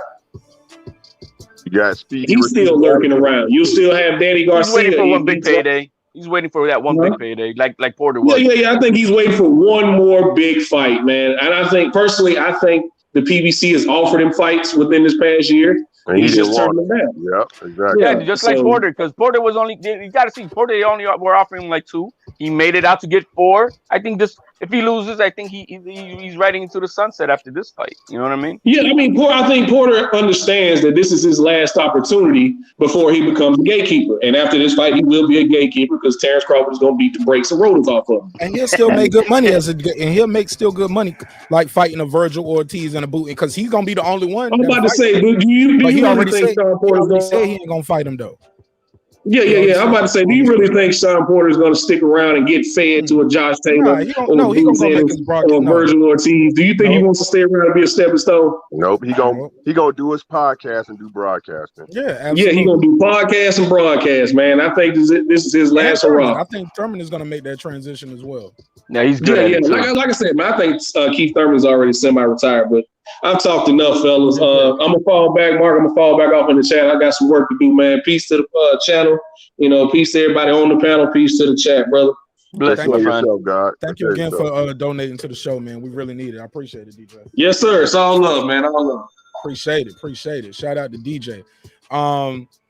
But the question I want to ask you guys: did Triller fool us all? Did they hurt Teofimo's career? Because this looks bad, man. Short term. The guy hasn't fought in a year. He's been inactive. That's not what we wanted. We were all okay with him fighting Kambosos. Shit, $10 million in Australia. Go get paid. Get paid, young nigga. Get paid. We was all for it. Okay.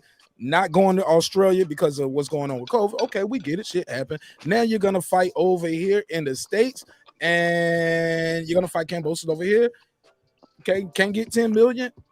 We go on the purse bid. Okay, so now we go on the purse bid. He gets his biggest payday. And now the fight gets pushed back for the third time to the point fans might not even. I don't know nobody who say they bought a ticket. If so, I think you're lying because I don't think the ticket's on sale. Not for the 16th, no. So I got it, HOD. I'm just setting the table, brother. Oh, I know it don't look like I know what I'm doing, but I be knowing what I'm doing out here. So people aren't buying the tickets because the tickets aren't on sale, right? I don't know anybody got a ticket or even planning to go out there for the weekend. We don't know because what we're hearing is the fight is canceled. Kambosos hasn't signed his part of the contract.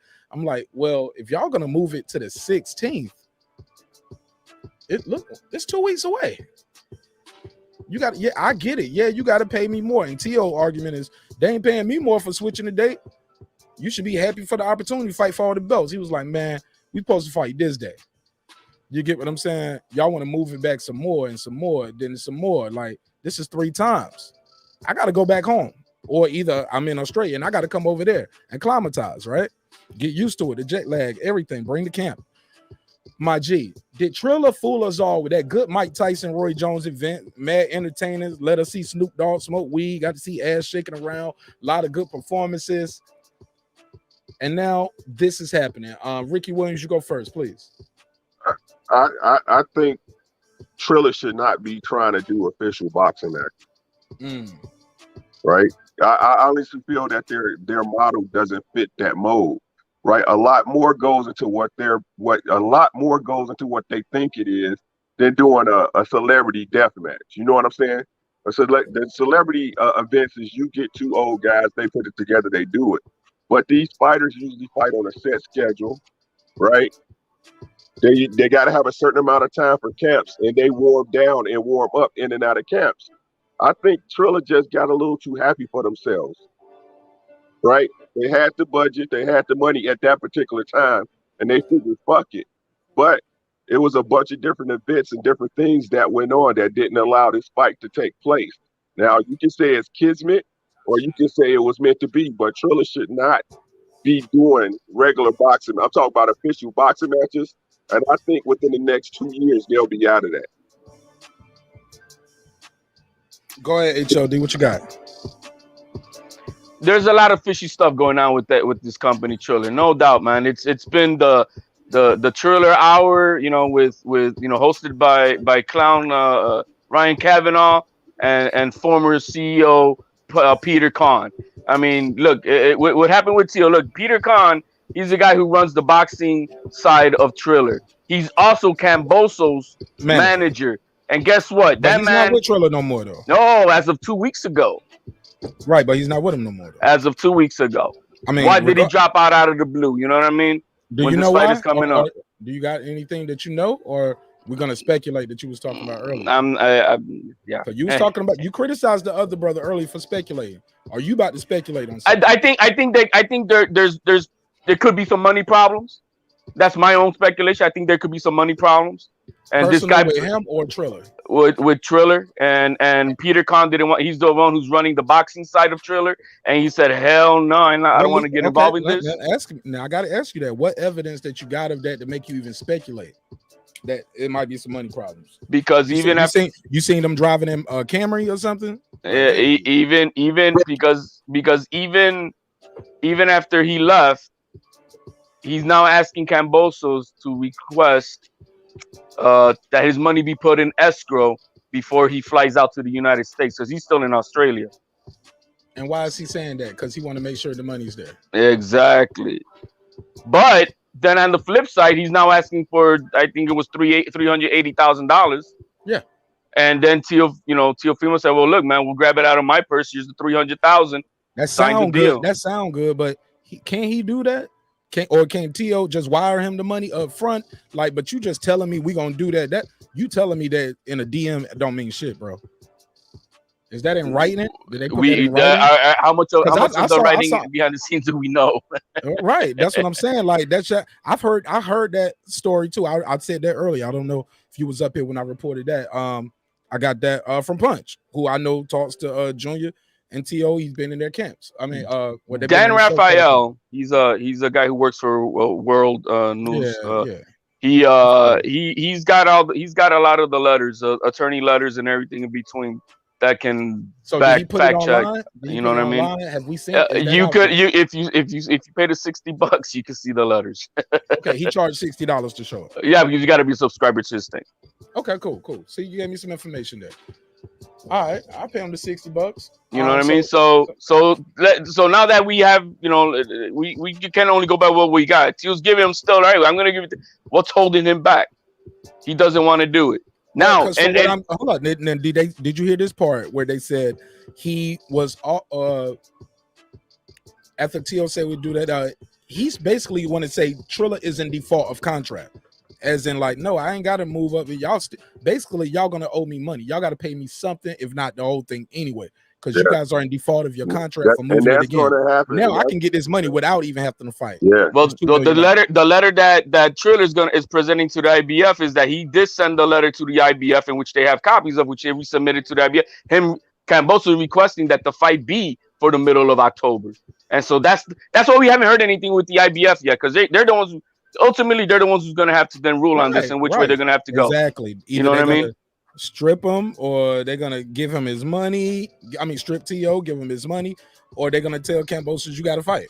I think if they find the Triller default, then it goes to Eddie Hearn. But then we still got to see, does Camboso want to really fight, or is he trying to see if he could just make his money in court and not have to get knocked out? They're gonna have to give him something though, man. Right? No doubt. And then the purse bid expires; it goes somewhere else, right? Well, the down payment gets split. The down payment that they got gets split between Teofimo and Cambosos if it goes to the next one down. But he's still got to be willing to fight. But if they say, let's say they strip him of his mandatory status, there's a lot of things that speculatory that then it goes to the next guy, which is Pitbull Cruz. Then they have to go to another purse bid, which then Triller might say, you know what, we're not going to partake in that one. You know what I mean? So who knows where it goes from here, man? We just got to wait until IBF makes official ruling. I don't believe the IBF. I'm sorry. I don't believe the IBF would strip him of his mandatory, because if they move, the whole thing is that it's Triller moving the date for cause. You see what I'm saying? So if he was ready to fight on the previous date and they moved it out because they felt, they was going to get more views or whatever reasons financially on their end, that's not a reason for cause. If they had a date set and they moved it for no reason, then they're going to have to pay him. Yeah, that sounds crazy right there. To just say, hey, nah, this ain't a good date. Well, why did you set that date? No, it's a Triller amateur hour, man. Yeah, it's like I said, it's just Triller is not built for boxing, bro. They don't understand that when fighters are, it's no different than anybody else. When they're ready to fight, they're ready to fight. You know what I mean? You can't set a date and then push it out after they've been in, camp for 8 weeks and stuff like that. But like I said, they probably had a missed budget at that time and was blowing, just blowing money, just like the Zone was. But they don't know the ins and outs of boxing for real. So I agree with that, 100. Go ahead, sir. Saying you trying to get in. Go ahead. Yeah, I would say that Speak up, Triller is trying to make their move into other aspects of the game, definitely the boxing game. But they're coming in like where you try to buy the table, where you didn't even look at your cards. You ain't really studied your cards. You ain't studied the other players. You're just trying to buy the table with your money and think that, okay, well, I can punk everybody on the table with just throwing money at it. And you don't really know the game. They try to be biker dudes. They just got the leather jacket, a Harley, a beard, and they thought they're bikers now. You know what I mean? And that's not the way it is. I think Crucial, maybe you if said- they hire some old heads who's been in the game, who's retired, or either if they want to spend their money, spend your money right. Right. Buy somebody who's already on somebody else's team. And at this And point, get them to help advise you so you can be able to go into the game wisely instead of just saying, well, I'm gonna throw this money at everything. I mean, boxing's finicky, bro. There's a lot of rules. For a stripper booty when you throw money at it. Right. That's a great point, sir. And I think right now, I mean, the way they moving, especially right now, I don't think they had the money to even invest in those type of people at this point. They probably way over budget for their boxing at this point. Well, shit, they just offered somebody 30 million, right? Canelo, Jake Paul. They was just that's not. We're gonna put Vitor Belfort. Yeah, that's not gonna happen. They just talking against Jake Paul. We got $30 million, nigga. What? That ain't gonna happen. But I'm just saying, like, that's what niggas gonna pay 30 million for? Bruh. That's where am I dropping at? Bruh. Come on, man. Are you kidding me? That's all they doing. Fight on Triller for a round robin for $100 million. So yeah. Yo, so what I'm trying to say is this, man. Did they hurt T.O.'s career with this move? Is it his fault for going against the grain, going against the Bob father? Bob Arum is that nigga, man. You already know he's that guy. Man. I didn't mean to say that. Look, I'm sorry, bro. The thing is, bro, Bob has been in boxing for over 4 decades, bro. If it's anything that Bob get right, yeah, we get mad at Bob for not making the fights, for moving fighters a certain way, the NBF, cheating fighters out of the money they're supposed to get. But the one thing Bob always do right is his paperwork. Always, bro. He's a lawyer. Yeah. Plain and simple, short and sweet. And again, I understand what T.O. was trying to do. I understand, bro. But the truth of the matter is, on the back end, he didn't have nobody go over his paperwork right. That's just the truth of the matter, bro. If he was smart, what he would have did is go ahead and let Bob pay what he was gonna pay him for his minimum for the Camboso fight. If he get past Camboso, at that point, you want to talk to Bob about, hey, what I got to do to get out of this, right? Or I need a restructure. He has no leverage at that point, though. Right? But he still don't have no leverage, bro. And let me explain why. The reason why is at this point.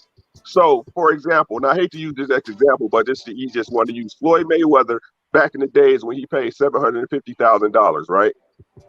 A fighter has to a promoter, a fighter's a number, right? Okay, you're worth this much a fight. I can make this much off of you. At this point, with him going to Triller, with him going to Triller, T.O.'s actually inflated his value because they paid him more money, right? So now at this point, when it comes to talking dollars and cents, with him getting away from Bob, it's a whole different number that they're working with. Yeah, but he made Bob bend the knee and restructure his contract. Now, after this Triller debacle, when he goes back to Top Rank, he's good to go. He ain't got nothing to worry about because the contract is already set. He's already gonna be getting paid. So he used the Triller 1 week before the Triller fight that was supposed to happen. That's when Bob made that deal because he knew that if Tio was to have that fight and make a super show that day, knocking this guy out, his value is going to be even higher. So that's why Bob called them in a week before. And I'm not disagreeing with that, bro. He did restructure the deal, but he got a fight though. He don't get paid till after the fight, bro. Yeah, Bob is going to get you. But he still got the 3-fight deal with Bob. He didn't lose no money. Like this extra fight is just you know what I mean? Again, but he has to fight. Yeah, it will happen. And he don't get paid till after. But it'll happen. Like they're still gonna get paid. The only people who stuck like that. Everybody else get some bread up front in their deals. Had he just stayed where he was at, they automatic bread. Hey, here's your money. Go ahead. What money? $900,000. They already had their money. They don't get the money back. Bob was screwing him, bro.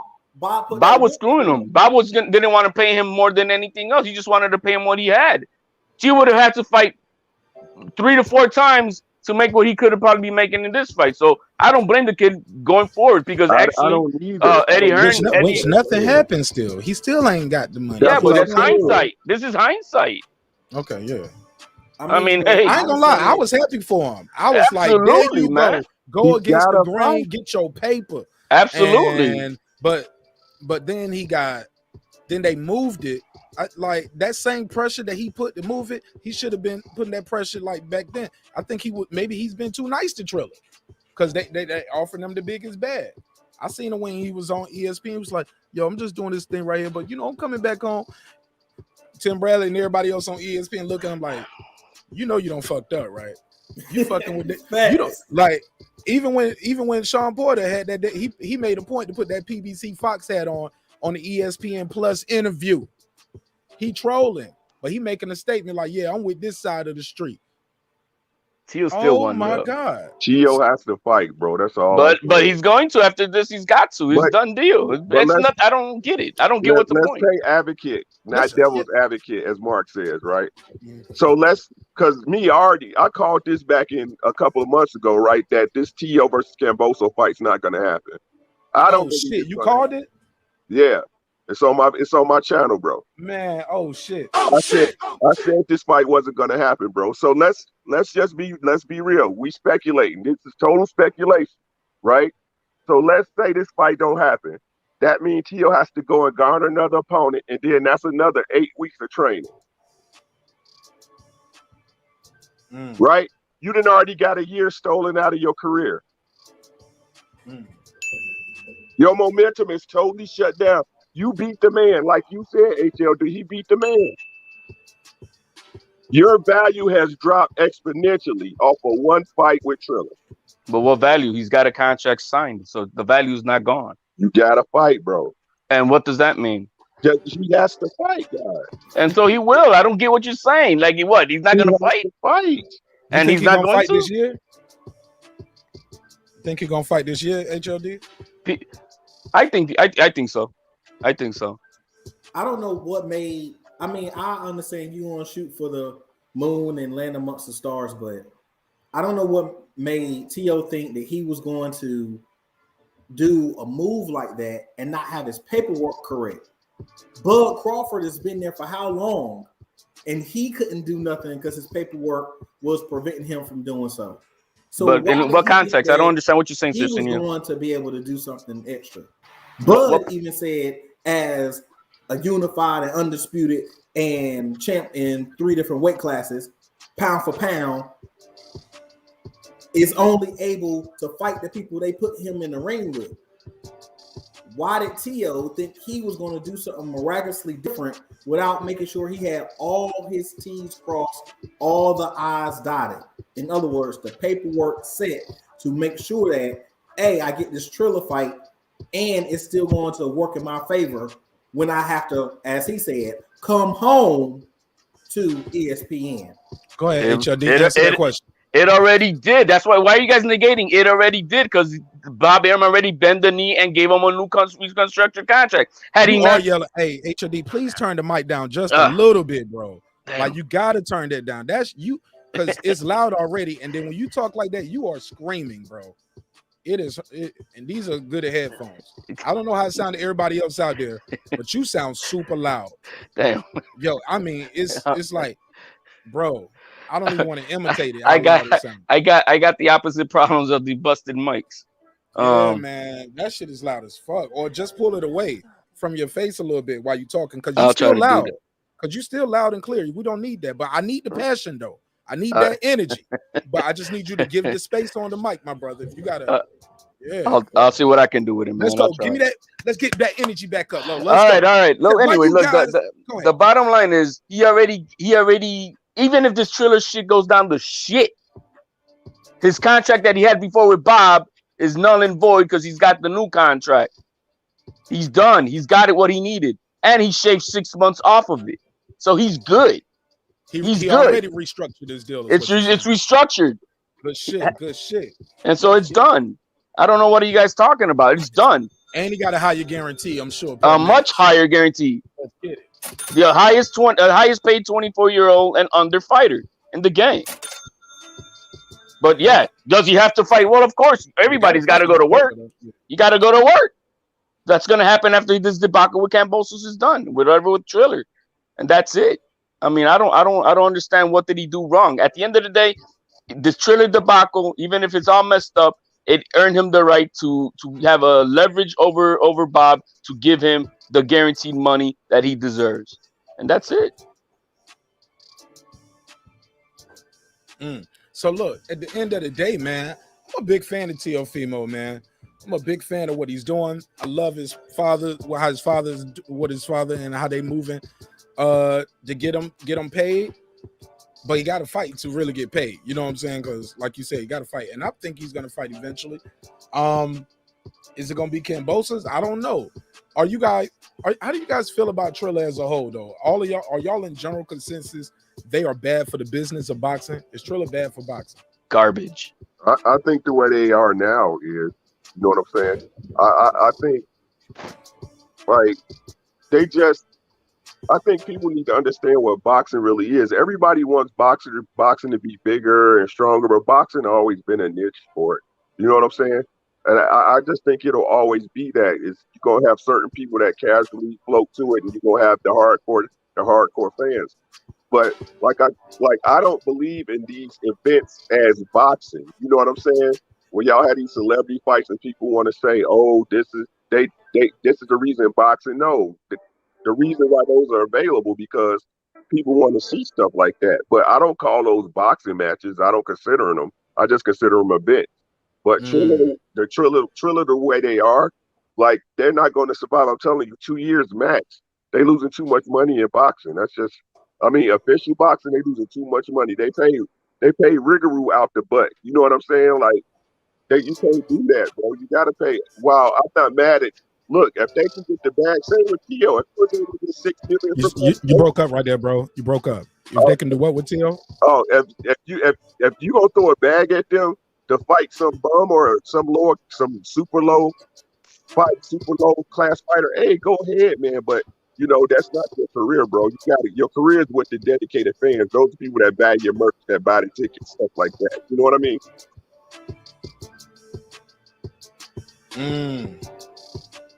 So HLD, do you agree? You think like Triller for boxing? Yeah, you know what? They had a golden opportunity to make this right, and you know whatever the hell they did with the amateur hour of themselves doing all this stupid shit, they messed up a great opportunity to begin to have a stamp in the game. Not to make them great, but it would have been a beginning. It would have, if everything would have went smooth. It brings in the more. Right now, do you think that Golden Bone Promotions is going to go over to them because they're leaving the zone? I don't know if they're going to want to go to Triller. Now, they were thinking about it, but I don't know if they are. You know what I mean? So I think they missed out on a great opportunity, and they need to just fix this as soon as possible and maybe stay away from the game for a little bit and maybe pick up the steam some other time down the line. But if not, they better stick to their verses and stuff because they'll be out of boxing real quick and lose a lot of money, maybe even go bankrupt totally. All right, Sir Senior, what's your take on this, man? Is Triller bad for boxing? Seriously, you got the floor. I would say that Triller is moving in a way that it promotes boxing to the casuals, but it really waters it down for the real boxing fans. So is it getting more name out for boxing? Yeah. So it's making business, it's making money, and so it's getting the name out. But it's also watering down the ethics, the prestige, the heart of the sport. Respectfully. All right. Well, last topic I had on the docket for the night was, where do you guys rank Manny Pacquiao? As you know, he retired recently. What do you guys rank Manny Pacquiao and top 10? And if so, who's over him? Because I got Manny Pacquiao. I hold Manny Pacquiao in high regard. Say what you want to say about this guy. This guy came from being they used to sell feather dusters or brooms or some shit. Like, come on, man. What did they sell? What did he sell on the street? Y'all know the story. Somebody gonna tell me. Shout out to Transcendent Sports Channel. He gonna pull up. He gonna know. He's my Filipino brother from Canada. Loves his boxing thing, and he's a good dude. And so I hope he pull up. And he's rocking one of those Marq Nash intros over there, man. He got the music. He got the intro, but he definitely got the music. So I appreciate him supporting the show through that way as well. Let's get a take on this right here. Where you rank Manny Pacquiao, Sir Senior? Where you got him at? I would say Manny Pacquiao is a great boxer. He's been through the times. He's won. Rank him first. Can you give me a rank first, and then give me all of that? So I need it up front. It's a high fast show. It's late that night, man. We can't do that with people. 11. I need that energy high. You know what I'm saying? I'm gonna put him on number 11, respectfully. You got him, yeah, number 11. Okay, and then you can tell me why he's not in top 10 or top 5. Go. Yeah, he's not in my top 5 because obviously my number 1 he ain't black because he ain't black. That's why he ain't in your top 5 because he ain't. Oh shit! Oh shit! I said it. I said it.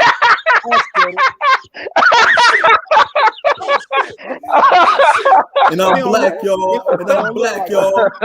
And I'm black, y'all. Nah, nigga. That's why it is. Let me get the elephant out the room. But hey, HLD, now you still sounding loud, and you doing that on purpose. You like, I want everybody to know I'm laughing. Ha ha ha. No, bro. Like, I'm looking at like this on mic, nigga. Your shit. Dude, I'm looking at her senior because he was funny as shit, bro. All right, man. But look, seriously though, because I don't want to know who your number 1 is and all that right now. I'm just saying. He said, because I want to know why he's not on your top 5. Tell me what he's missing. Go ahead, Sir Senior. Go. He's missing the ability to push out those tough fights. He gets knocked out. He doesn't have. I look for a person who can do it all or can withstand it all, and he can't do it all and he can't withstand it all, so he can't be in the top 5. Respectfully. All right, who want to go next, man? Wait, tell me where you rank Manny Pacquiao, and I'm gonna ask you why you got him where you at. Ricky, tell me where you rank Manny Pacquiao at. I would love to hear your answer. He's top 20. Top 20. God. Oh shit! Oh shit!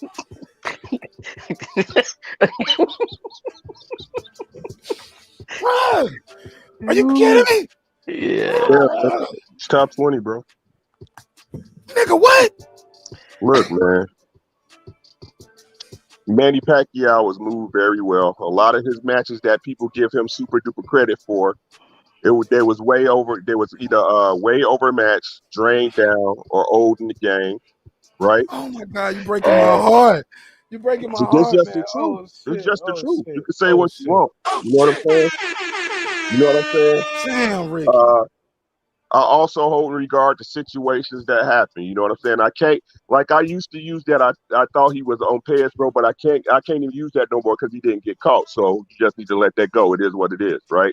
So, but what really pushes him back for me is that they ducked Floyd Mayweather in the public, and everybody tried to act like it didn't happen, right? And then when Floyd got in there and schooled him, they still didn't want to give Floyd credit, bro. So. That's just it, bro. Also, and he's not black. That too. That too. But who's they that didn't give him credit? I don't know who's they. A lot still didn't give him credit. He's talking about EJ. That doesn't apply. Hold on, I got this. Look, so Ricky, you right though. They got that fight on YouTube saying Manny Pacquiao won if you watch the fight in slow motion. It's a whole video that people were doing about that. You got knuckleheads of that. Skip Bailey said shit like about, hey, Manny, I think my guy won. Or people was like, Manny's shoulder. Like, people just made all kind of excuses. Or even at best, if you admit he won, they'll say, yeah, we got this fight about 5 years too late. I do agree with that. But it ain't his fault that Manny Pacquiao got knocked out. How old is Floyd? And how old is he older than Manny Pacquiao, bro. Oh, okay. Right. I forgot. You get what I'm saying? They ducked him in a public, and him and his camp admitted that they didn't want to fight Floyd at that time. So, I mean, the blood and urine was their fault. He was like, that was Manny. We didn't want to do that. The wins that he had that are really spectacular that you can put a finger on. Most of them was against opponents that were either old or drained. Oscar De La Hoya, they give him so much credit for that. Oscar De La Hoya shouldn't have been fighting Manny Pacquiao. Everybody knew how that fight was going. When he beat Ricky Hatton, his chin had already been broke by Floyd, right? Margarito, a straight come forward fighter who don't move his head. And won't shit after he got caught cheating and Shane Mosley beat his ass. No bricks, you know what I'm saying? Bob put him in there with Margarito to fuck Pacquiao to whip his ass. Get in there and whip his ass. He got caught. Don't you ever do that again. You know what I'm saying? So fucking up the church money. Right. So while he's a great, I mean, what puts him in the top 20 is that he was able to move from strawweight up. Wait, did you say top 40? Yeah, top 20. Oh, I thought you moved him down to top 40. Go ahead, keep it. Stop it, Cersei. Stop it. But that's why I got him at. Is he great? But what he really should get credit for, just being honest, always being a sportsman and always being a great ambassador to the sport. Again, if you want to call in, the number 678-381-1938, 678-381-1938. Phone lines are open. Forgot to say that. I had the number up, but I didn't actually open it up over here, so that's my fault. So if you were trying to call earlier, that's on me, but you're more than welcome to try to call now, 678-381-1938, 678-381-1938. This is best for the people who have bad mics and bad connections. Yeah, calling in is better, but trying to do all of this shit right here, it don't work out sometimes. So that's super dope. You guys can call in, or if you want to join the panel, get your bars off, I don't care. So I'll listen to it, and we can agree to disagree. But Manny Pacquiao, HLD, where you rank Manny Pacquiao at, bro? I think I could probably place him within the top 10. And I got to, you know, I don't have the whole list of who I would say are my whole entire top 10, but top 10. I think I think he's top 10, and I can, you know, you have to, you know, as far as in what range, I definitely would have to do a sit down and look at. But I think he's a top 10 all-time great. His accomplishments are undeniable. Some say he's an 8-time division champion. Others say he's 7. I think because the IBO belt don't count, and I may agree with that. But he's, you know, hey, it's undeniable, man. The man has fought a lot of champions, bro. Look at this picture, man, from 105. Look at that, bro. 154. Oh my God, man. I've never had a girlfriend weigh 105. Come on. Okay. Okay. For me, I don't want no girl to weigh 105. Well, that's what I'm saying. I don't even know what that look like. That's where he started. I don't even like how that look right there. Like she got to be really short and thick as a mother. Like that's gonna be one of them ladies off that. You can't say that. You can't say that. The midgets be heavy, bro. You can't say that. You can't say that. Y'all, we was having a good show. And if y'all ain't doing one thing, y'all doing the other. If it ain't you a bitch, we gonna say midgets on the show over and over again. They thick, I was gonna say Little Women. Yeah, little people. No, I was gonna say one of them ladies off of Little Women. You know what I'm saying? Vertically challenged. That's what you're saying. They vertically challenged. What was the little twins off of Little Women? I don't know. What was the little twins? They was like Filipino twins. Maybe they watching the show because of Manny Pacquiao episode. Let me put that back on the screen. We got love for you. We got love for you. Yeah. I love the little Filipino sisters, man. They be all right. They be popping. But yo, shout out to Manny Pacquiao, man. Damn, I missed the call. I'm sorry, yo. I guess I got to keep this screen separate or bring it all the way off. I got a Pacquiao. I got a poll out there asking you guys, where do you rank Manny Pacquiao? Let me see what y'all saying. What's the poll at? Okay, that was his Trailer Bad for boxing. Let me end that poll. I'm gonna create another one. Like, what do you guys? What was Pacquiao's best fight though? Let's start with Ricky Williams. What was his best fight? Like, yo, I knew he wasn't no fluke at that point. This motherfucker could fight. I knew he wasn't no fluke. Or whatever. I just said fluke, or because he did win. He lost and came back. He lost early in his career. Got slept, but came back and was beating guys like Mosley, Cotto. Yeah. And they were still whooping people ass outside their prime. Yeah, I hear what you're saying. I hear what you're saying. Ass and winning belt. So we can't say guys are shot. To me, in my humble opinion, his best win was against Keith Thurman. I was gonna say the same thing. Damn. Right? HLD, And- next time. Hey, look, don't do that no more with the topics, man, right here. Cause I don't want no spoiler alerts. Right. Now I'm gonna go to you next. No spoiler alert. No spoiler alerts. Was against Keith Thurman because at that point he's older, right? I mean, and he took, I ain't gonna say he took Thurman to school, but he took everything Thurman had and still beat him. And I don't think people, oh yeah, Thurman turned it on in the second half of the fight, but it was too late by then. You know what I'm saying? I think that's where he showed the most grit. I think that's where he showed that he knew how to use selective power. You know what I'm saying? And he beat a dude that was still like to be honest, Thurman, like he said, Thurman semi-retired. You know what I'm saying? To be honest, right? But Thurman he's still a dog. He still was in the game. You know what I'm saying? The rest of them wins back in the days, I can actually say like, okay, it was this disadvantage. Manny contract he had. Okay, you got to be at this weight and da da da. No, this was actually a straight up fight, and he beat him. And he owed. You know what I'm saying, for the fight game. He younger than me, but he owed for the fight game. So I know everybody. Nobody I knew was really saying Manny Pacquiao was going to beat Thurman like that. So Go ahead, HLD. What was Pacquiao's best one? I can't say about best, but it's just because he overcame. He beat a young lion still in his prime, a champion. Well, he literally should be retired at 40. You know what I mean? So I think that right there is exemplifies everything that he's ever done in his career. But right there, that he overcomes all the challenges coming from where he came from, and even at the highest of his age in his career, he put it on Thurman. You know what I mean? So I think Thurman to me is his greatest win. Not saying it's the greatest fight he's been in, but his greatest win. I'm laughing at you. I'm reading the chat. Yo, this chat room is crazy. I got a poll up there for y'all. I ask y'all, what is Manny Pacquiao's best win? I gave you some options right here. I got Thurman, Hatton, Cotto, Margarito. So far, it looks like Thurman and Cotto are taking the lead. I'm gonna disagree with you guys on some of this, but we'll leave the poll open for a couple minutes. I got another one ready for you. Go ahead, Sir Senior. And remember, if you want to call in, 678-381-1938, 678-381-1938.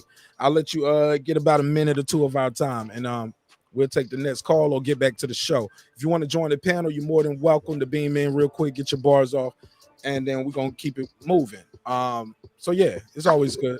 So go ahead, Sir Senior. Go ahead. Tell me Pacquiao's best win. You got the floor. Yeah, I voted that Thurman was his best win because of the fact that he was old. He took the belt off a champion at his old age, and nobody thought he was going to win. There was a better chance of him winning in every other fight. But Thurman, I didn't even think he was going to win that fight. I thought at best it would be a draw. But I really thought Thurman was going to go in there and do his thing. But Thurman went in there and took him too light. And I appreciated that fight. It actually had me excited. That fight had me excited. And Thurman back then was he wasn't my top, but he was one of my favorite fighters. So, one time turned into sometime. All right, so look, we're going back to the poll. And it looks like Thurman is in the lead. And it's going crazy. Y'all saying 67%. Nobody is picking Cotto. Margarito Hatton. For me, I just put these up there to fill it in for the poll because those are the other fights that I had him up there. I thought the Mosley win was big, but mainly that Margarito win, for me, I really enjoyed watching him beat up Margarito, bro. I go back and watch that fight. For one, he's so small. And he beats him up so bad, he broke his face. Like Transcendent Sports would say. He was like, he broke his face, Marq Nash. Marq Nash, he broke his face. I was like, man, he broke his face. He broke his career. That was the retirement fight for Margarito, right? Never fought again after that, right? Or am I mistaken? No, he fought after that. He fought. Who did he fight after that? Yeah, he fought Cotto after that, right? Yeah, he fought Cotto in the second fight. Okay, and that's when he was done, right? Was that his last fight? No, he quit fought for a again? little bit, then he came back and got beat up by somebody and retired, bro. I know he got suspended for a while too. I remember he got suspended, but so I don't He remember had when his that last happened. fight within the last few years, bro. Oh, really? Yeah. This motherfucker was still out there trying to get some money. Yeah. I remember Yeah. watching it too. He got beat up. Oh man. Yeah, I just know, man. Once your face get broken and your business is called Your boxing, face. your face. Yeah, it's hard to come back from that, man. That So, was one yeah, of his better fights. I would have, I mean, as far as, but wins is different than you know, a display. the right. You know what I mean? As far as his wins, I think it was Thurman. As far as, you know, yeah, ass whooping, yeah, it would have been done than Margarito or when he was fighting Cotto. But yeah, man, I think that's where it's at. What's his best weight, you think? What like if he would have stayed here, he could have just keep winning and just getting his money. A lot of these guys 135. 135. 135. Okay, that's when he was fighting who was that? Morales. And Yeah. that was his weight right there. Yeah, it says something about your character, man, when you move up and fight these big guys like this and straight dominate and whoop ass. Like, it's crazy. And I'm proud of what I got to see with Pacquiao. I was a little you know, everything must come to an end. I don't want to see the guy laying face down again like he was with Marquez, especially at this age, his age and this point in his career. I don't want to see my legends going out the ring like Bernard Hopkins. You know what I'm saying? Shit like that. I don't want to see them getting knocked out and losing or quitting on the stool. I just don't want to see that for these guys. And so I just want to make sure everybody invest in themselves and get their money right and do what they got to do. Look, I'm gonna go through and let y'all give y'all final thoughts on all the topics, man, that we talked about tonight. Shout out to the winner of the free laptop. Like I said, we're gonna holler at Switzerland to see how that works out. And we'll see how it goes from there. But go ahead, Ricky, Ricky Williams, HLD. Go ahead. You got the floor. Oh, thanks a lot for having me as usual, bro. I appreciate you checking up on me. Make sure y'all subscribe if you haven't already to Marq Nash, Breakin the Beats, every Monday, Wednesday, and Friday. I mean, Pacquiao had a great career, bro. You know, even with the ups and downs, that's boxing. Hey, but no matter where you have him, he's a great. You know what I'm saying? He's one of the all-time greats. So I want to thank him for his service. And, you know, I still watch his fight. So, but everybody else, hey, take care of yourself and your family, man. And everything else to take care of yourself. It's your boy. All right, shout out to Ricky Williams. Hey, rolling with the punches. I mean, you got to have a conversation before you join the panel again, bro. Because I don't know what kind of mood you in. But last time you was up here, you know what I'm saying? You was up here like totally out of pocket, my G. You know what I'm saying? And we haven't talked since then. So I'll reach out to you and see where your head at. But I don't know where your head at right now. I'll give you a chance to beam in, though. But for some reason, every time you keep clicking up here, it's going off. It's clicking on and going off. Clicking on and going off. So I don't know what's going on with your connection. So try it again. I don't know where you at, but your connection isn't working. But definitely first words out your mouth need to be my bad or I'm sorry. Straight up, my G. Nothing more, nothing less. That's the first thing I need to hear. And then we can move forward. But if not, we ain't got no talk. HLD, give me your final thoughts about everything we discussed tonight, man. Damn, Ricky, I ain't get your take on this shit right here. Are you gonna watch the B.E.T. Awards this weekend? No. You ain't watching the B.E.T. Hip Hop Awards? Negative. Oh, you ain't fucking with it. No. Why? For the ciphers. Niggas like to watch the ciphers. I'll check them out on YouTube, man. But, absolutely. You said you ain't gonna be sitting there watching live, and we'll be back after this. Here's another Sprite commercial. Negative, bro. They didn't kill rap and put it in the casket, man. There's no reason to watch that shit. Oh no. One of the only real artists out right now that care about hip hop is Marq Nash. Y'all better fuck with Eda. Man, come on, man. I like that energy right there. Yay! I need that. Thank you so much. So you ain't watching that. And what's your last take on this guy being undisputed or not? And did Triller try to damage his career? He's not undisputed, bro.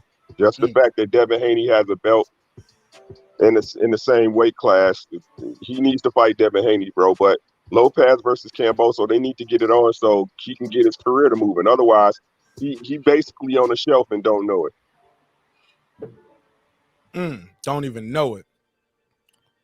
But it's right in front of our face, evidently. And he's not undisputed. You told me what you thought about Pacquiao. And yeah, man, shit. Go ahead, HOD, give me your take, man. I'm not watching the BET Awards. Roland, I'm in a good mood too, my brother. I'm in a good mood too. But I don't know if you checked the playback, but that was kind of crazy that day, man. So definitely, man. No, we haven't talked. I haven't seen you since then. Yeah, many blessings to you too, my brother. But no. But yeah, we have not talked. Haven't seen you since that night. Go ahead, HOD. So you ain't watching the BET Awards. No, I'll catch here and there probably on YouTube and stuff, but or on IG. But Pacquiao, I think, like I said, he definitely is an all-time great ambassador of the sport. I'm glad he's leaving with all his faculty so he could really become the people's champion in his country and continue with his blessings throughout the world with what he's doing. I salute him for that. Teofimo is undisputed,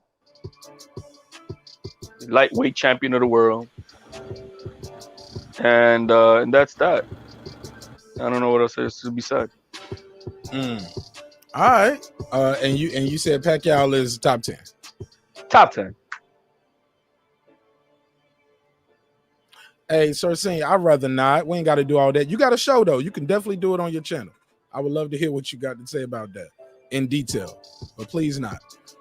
Give me your take on your final take on everything we talked about. Yeah, most definitely. I won't be watching the BET Awards. Boondock said it best. I'll say it that way. And that's all I gotta say about the BET Awards. We'll move forward. I think Teofimo is not undisputed because it's a big dispute. I do say that he's a great fighter and he's doing his thing. And as I said in the chat, he's the man, but he's the man who need to fight Devin Haney and Tank and go ahead and get those on his belt so he can at least respectfully say he cleared out the division. He can say he cleared out the division that way, and then he can worry about moving up and doing his thing other places. For sure. All right. Go ahead. My guy Rob G just pulled up. Shout out to Transcendent Sports. What up, guys? How y'all feel? Y'all want to give me your final take on these topics that we was talking about? Come on, don't everybody jump in at one time. Go ahead, Rob G. Your mic is muted if you're trying to talk, my brother. Hey, what up, Mark? What's up, bro? Sound like you at a construction site in the background, but it's all love. Hey, man, or you got a fan on. What's your take on Teofimo? Hey, is my mic I can hear you, man. echo? You good? Nah, you good. I can just hear. It's like a fan in the background. Yeah, I put a fan on my laptop. Yeah, it's right there under. Yeah, it's picking up loud. Sound like you in a raggedy car, bro. Like you gonna break down any minute. Hey, I'm in the Caprice. Just chill, bro. No disrespect. Hey, give me your take on Teo. Is he undisputed, bro? As far as Teo goes, nah, I don't think he's undisputed. God damn, man, this playback is crazy. Yeah, you sound clean over here, bro. Oh, okay, maybe. Yeah. Okay, so I'm gonna just speak. Yeah. I'm gonna just speak. Okay, so nah, Teo not undisputed. I think obviously, someone said in the chat earlier, Teo's he's not undisputed because there's a dispute. You know what I'm saying? So, and that's just what it is. So, salute to Teo for you know what I'm saying, beating Lomachenko, all that shit, and you know, salute to that. But you know, he still has unfinished business. So you know, unless he's gonna finish that business, then you know, hey man, he ain't undisputed.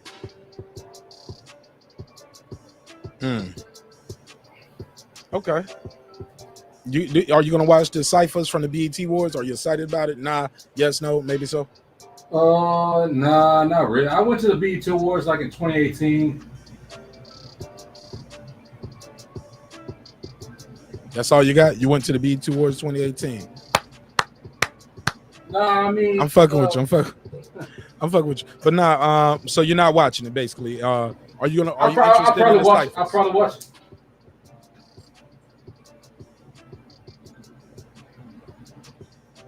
it's a delay. You're hearing me late because I'm talking and then you just get required. It's all good though. Maybe it's just set up or. Hey man, my shit echoing, bro. So it's all good. It's all good, my brother. It's no problem. Try to beam back in. It's all good. I'll give you my take on this real quick, man. I ain't that excited about the BET Hip Hop Awards, but I am interested in the ciphers that are usually online immediately. I think they were smart in not releasing the ciphers, the names of who was going to be in the ciphers this time early, because the viewership dropped one year when they did that because people knew who was there and they just didn't want to hear certain people, so they didn't watch. So they going back to the old method of kind of surprising you with the ciphers. So I get it, but yeah. Go ahead, Transcendent Sports. Give me your take on Manny Pacquiao, man. I hate that everybody pulled up when I said we doing final thoughts and we shutting it down, but it's all good. Go ahead. No, sorry, dude. I was just listening. I was just doing something. Yeah, it's over though. It's over, B. Give me your final take on. Yeah, give me your final take on Manny Pacquiao. Yeah, been here 3.5 hours, my G. And you knew I've been here. Yep. I know. Go ahead. Go ahead. He's the top 5 for me. Easily. And it's because he's not black. He's Filipino. Okay. If you want to be like that, all right. Okay. No, it's not because of that. No, because that was the running joke when people didn't have him highlight that. I said, why? Because he's not black. I've been saying that all night. And the same thing still applies for you. You got him top 5 because he's not black. He looks like you. No. All right, whatever, nigga. No. Go ahead, man. Go ahead. Well, like we talked about yesterday in my show. You got him. I got you. So you got him top 5. Yeah. Now easily. Oh. Yeah, that's Rob G with his mic unmuted, trying to ruin my show over here. Go ahead, bro. I agree. Some people say top 20, top 10. That's okay. That's all right. I agree with that. For me, it was top 5 as an opinion. I mean, throughout his whole career is pretty impressive. I get it. Some people were going to criticize his career, as other fighters will criticize. Doesn't matter. But to me, what he does in boxing is so much bigger. And also what he did outside of boxing that kind of made me influence to be top 5. Rob G. I keep muting your mic, brother, and you keep unmuting your mic. And you doing a lot. It's ruining the show, brother. You making too much noise. That's too. Please work with me, brother. I'm gonna work with you. My bad. I just figured it out. Yeah. But I'm muting your mic on purpose. You ain't gotta say my bad and unmute to talk to me. I'm muting you on purpose, please. I'll let you know, but please don't unmute your mic. Go ahead, Transcendent Sports. Go ahead. Yeah. For me, the reason why he's top 5 is what he done in sport and boxing. I mean, 8 division. It's 2 Hall of Fame careers in 1 career. So what he did to Keith Thurman was impressive. Like I said, I agree with you. What he did to Margarita is by far, to me, the most satisfying thing ever. Against Margarito. My favorite fight of him was probably against Morales, the second fight. Huh? Yeah.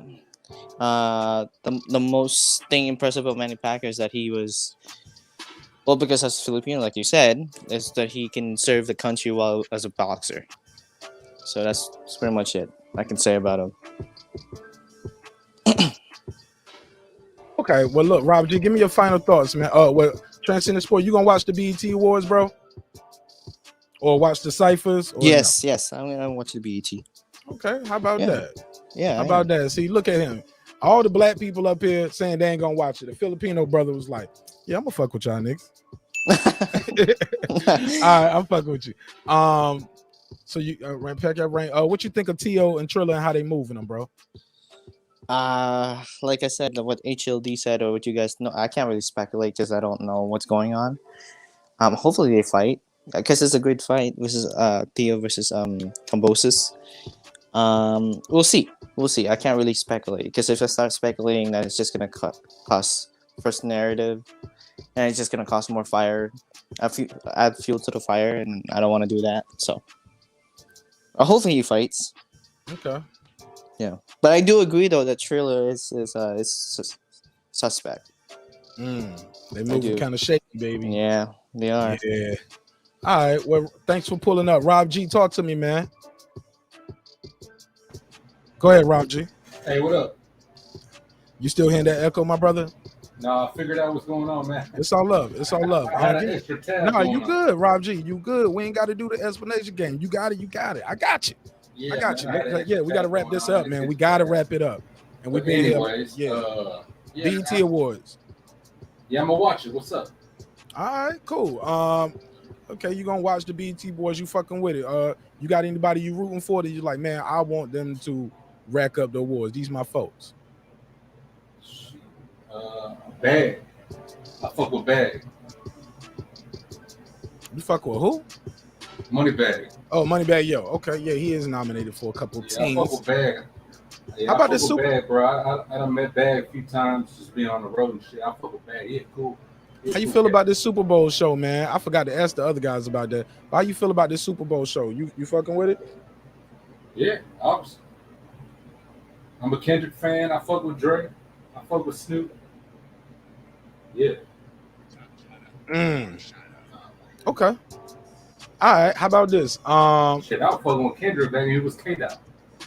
How about that? How you feel about this Triller Fight Club thing right here? What they doing with boxing? You rocking with it or nah? It ain't. They need to. They ruining this guy's career right now. Nah, I ain't really fucking with it. Triller. So do you think Triller's bad for boxing? I think they're just trying to get in the lane in which they don't got no experience in. So I ain't gonna say whether it's bad or good. I just think that, hey man, you know what I'm saying? So it's a new kid on the block, and you know what I'm saying? Like, it's just more experienced motherfuckers that just running shit. So, and not only that, man, like I just don't know why this shit keeps getting delayed. And in my opinion, I don't think it's on no fighter. I just think it's on Triple. Yo, shout out to my guy Clarence McClain, C-Mac. Got a dope ass IG, man. Goes live, does some dope interviews up there, always doing some boxing talk. I don't know what time he actually go live. I just know I get the alert and I pull up. Super talented dude. Had me on the line with Zab Judah. We were talking about Zab Judah. He said he knows Zab Judah, and then Zab Judah pulled up. So it was a dope experience for me. Thank you again for the opportunity, my brother. I appreciate it. I don't take it for granted. Last question, Rob G. Hey, what's that Taylor bro over there hating, bro? You stay hating, Taylor bro. Why? What you hating about? Oh, because I'm trying to close the show. That's what it is. Bro, they want me to stay out here and do 6-hour lives and 8 hour and 13 and 18 hour. Nah, man. Got some other work to do. Got to get this paper. The grind don't stop, right? Yeah, I was out in the garage making a standing desk. So. Come on, man. This ain't my only one. Yeah, it was. Yeah, I know it was a joke, Taylor Bell, but I get it. Somebody else said, hit me up too, though. Someone else on Facebook, they was like, nah, keep cooking. I told you the show, we put it in like 35, 40 Facebook groups. Different topics. People tune in for what was cool for them. Right, so I fuck with you. Did you get your last thoughts off of everything, or did we miss some? Manny Pacquiao. There you go. Where you rate Manny Pacquiao at? What you mean? Like of all time? Yeah, top. Yeah, all time. Yeah. What you? I mean, I think he definitely top 10, but like, I don't know. But like, it's number 2 of his era. Cause look at this, man. Look how long he. Number 2. Oh, no, I don't know. You said number 2. I'm saying some people got Floyd of his era. Floyd was number 1. No, you said of all time. No, I said of his era. No, I just said 2 different things. I'll turn my mic up. I'll turn my mic up. I'll turn it up. Hey man, one thing I like about Manny Pacquiao is you know what I'm saying, he came from a third world country and he came and did his thing. So anyone that comes from a third world country, man, you gotta salute that shit, bro. 100%. You know what I'm saying? Like I say top 10. There's definitely plenty boxers that, you know what I'm saying, like, done way better than that shit. Well, all right. Well, I salute Manny Pacquiao, though, 100%. So, but you got him where with all-time greats? Top 10. How about that? I ain't mad at that. He's up there, man. Got something. He did something, man. That maybe I'm biased because I grew up in this. I never saw Jack Johnson. I never saw Ali live. You know what I'm saying? So maybe I'm different. I'm sure like the same guys saw Jordan were like, he ain't shit. He ain't no Wilt the Stilt, baby. See, I put Ali You know in what I'm front of saying? him. He ain't scoring no 100 100%. points. You know what I'm saying? I put Ali in front of him 100%. Absolutely. Nothing wrong with that. Well, I put Mike Tyson in front of him. You know what I'm saying? Like, so when you say all time, it's a hard thing to, you know what I'm saying? Like, negotiate there. But when you talk about this era, you know, shit, I don't know. I think he's good. I ain't really good at rating shit, but salute to him. Come from third world country. That's all I got to say on that. Well, look, that's all I got, man. It's been another great episode of Breaking the Beats where we break. Oh, anybody got anything they want to plug before we go? Cool. Look, it's been another great episode of Breaking the Beats where we break down business, entertainment, art, technology, sports, and anything else I feel like squeezing into those letters. Remember, this is a hip-hop political sports show with a comedy twist. You know what I'm saying? Because we're going to let them jokes fly because life is serious enough. I appreciate everybody's time. I appreciate everybody's energy. Go out there and get your goals. Dreams require sleep. Goals require effort. Go out there and get your goals. I'm about to get something to eat, and I'm about to get back to work. The grind don't stop, baby. I love y'all. I see y'all on Monday unless something major happens. Peace.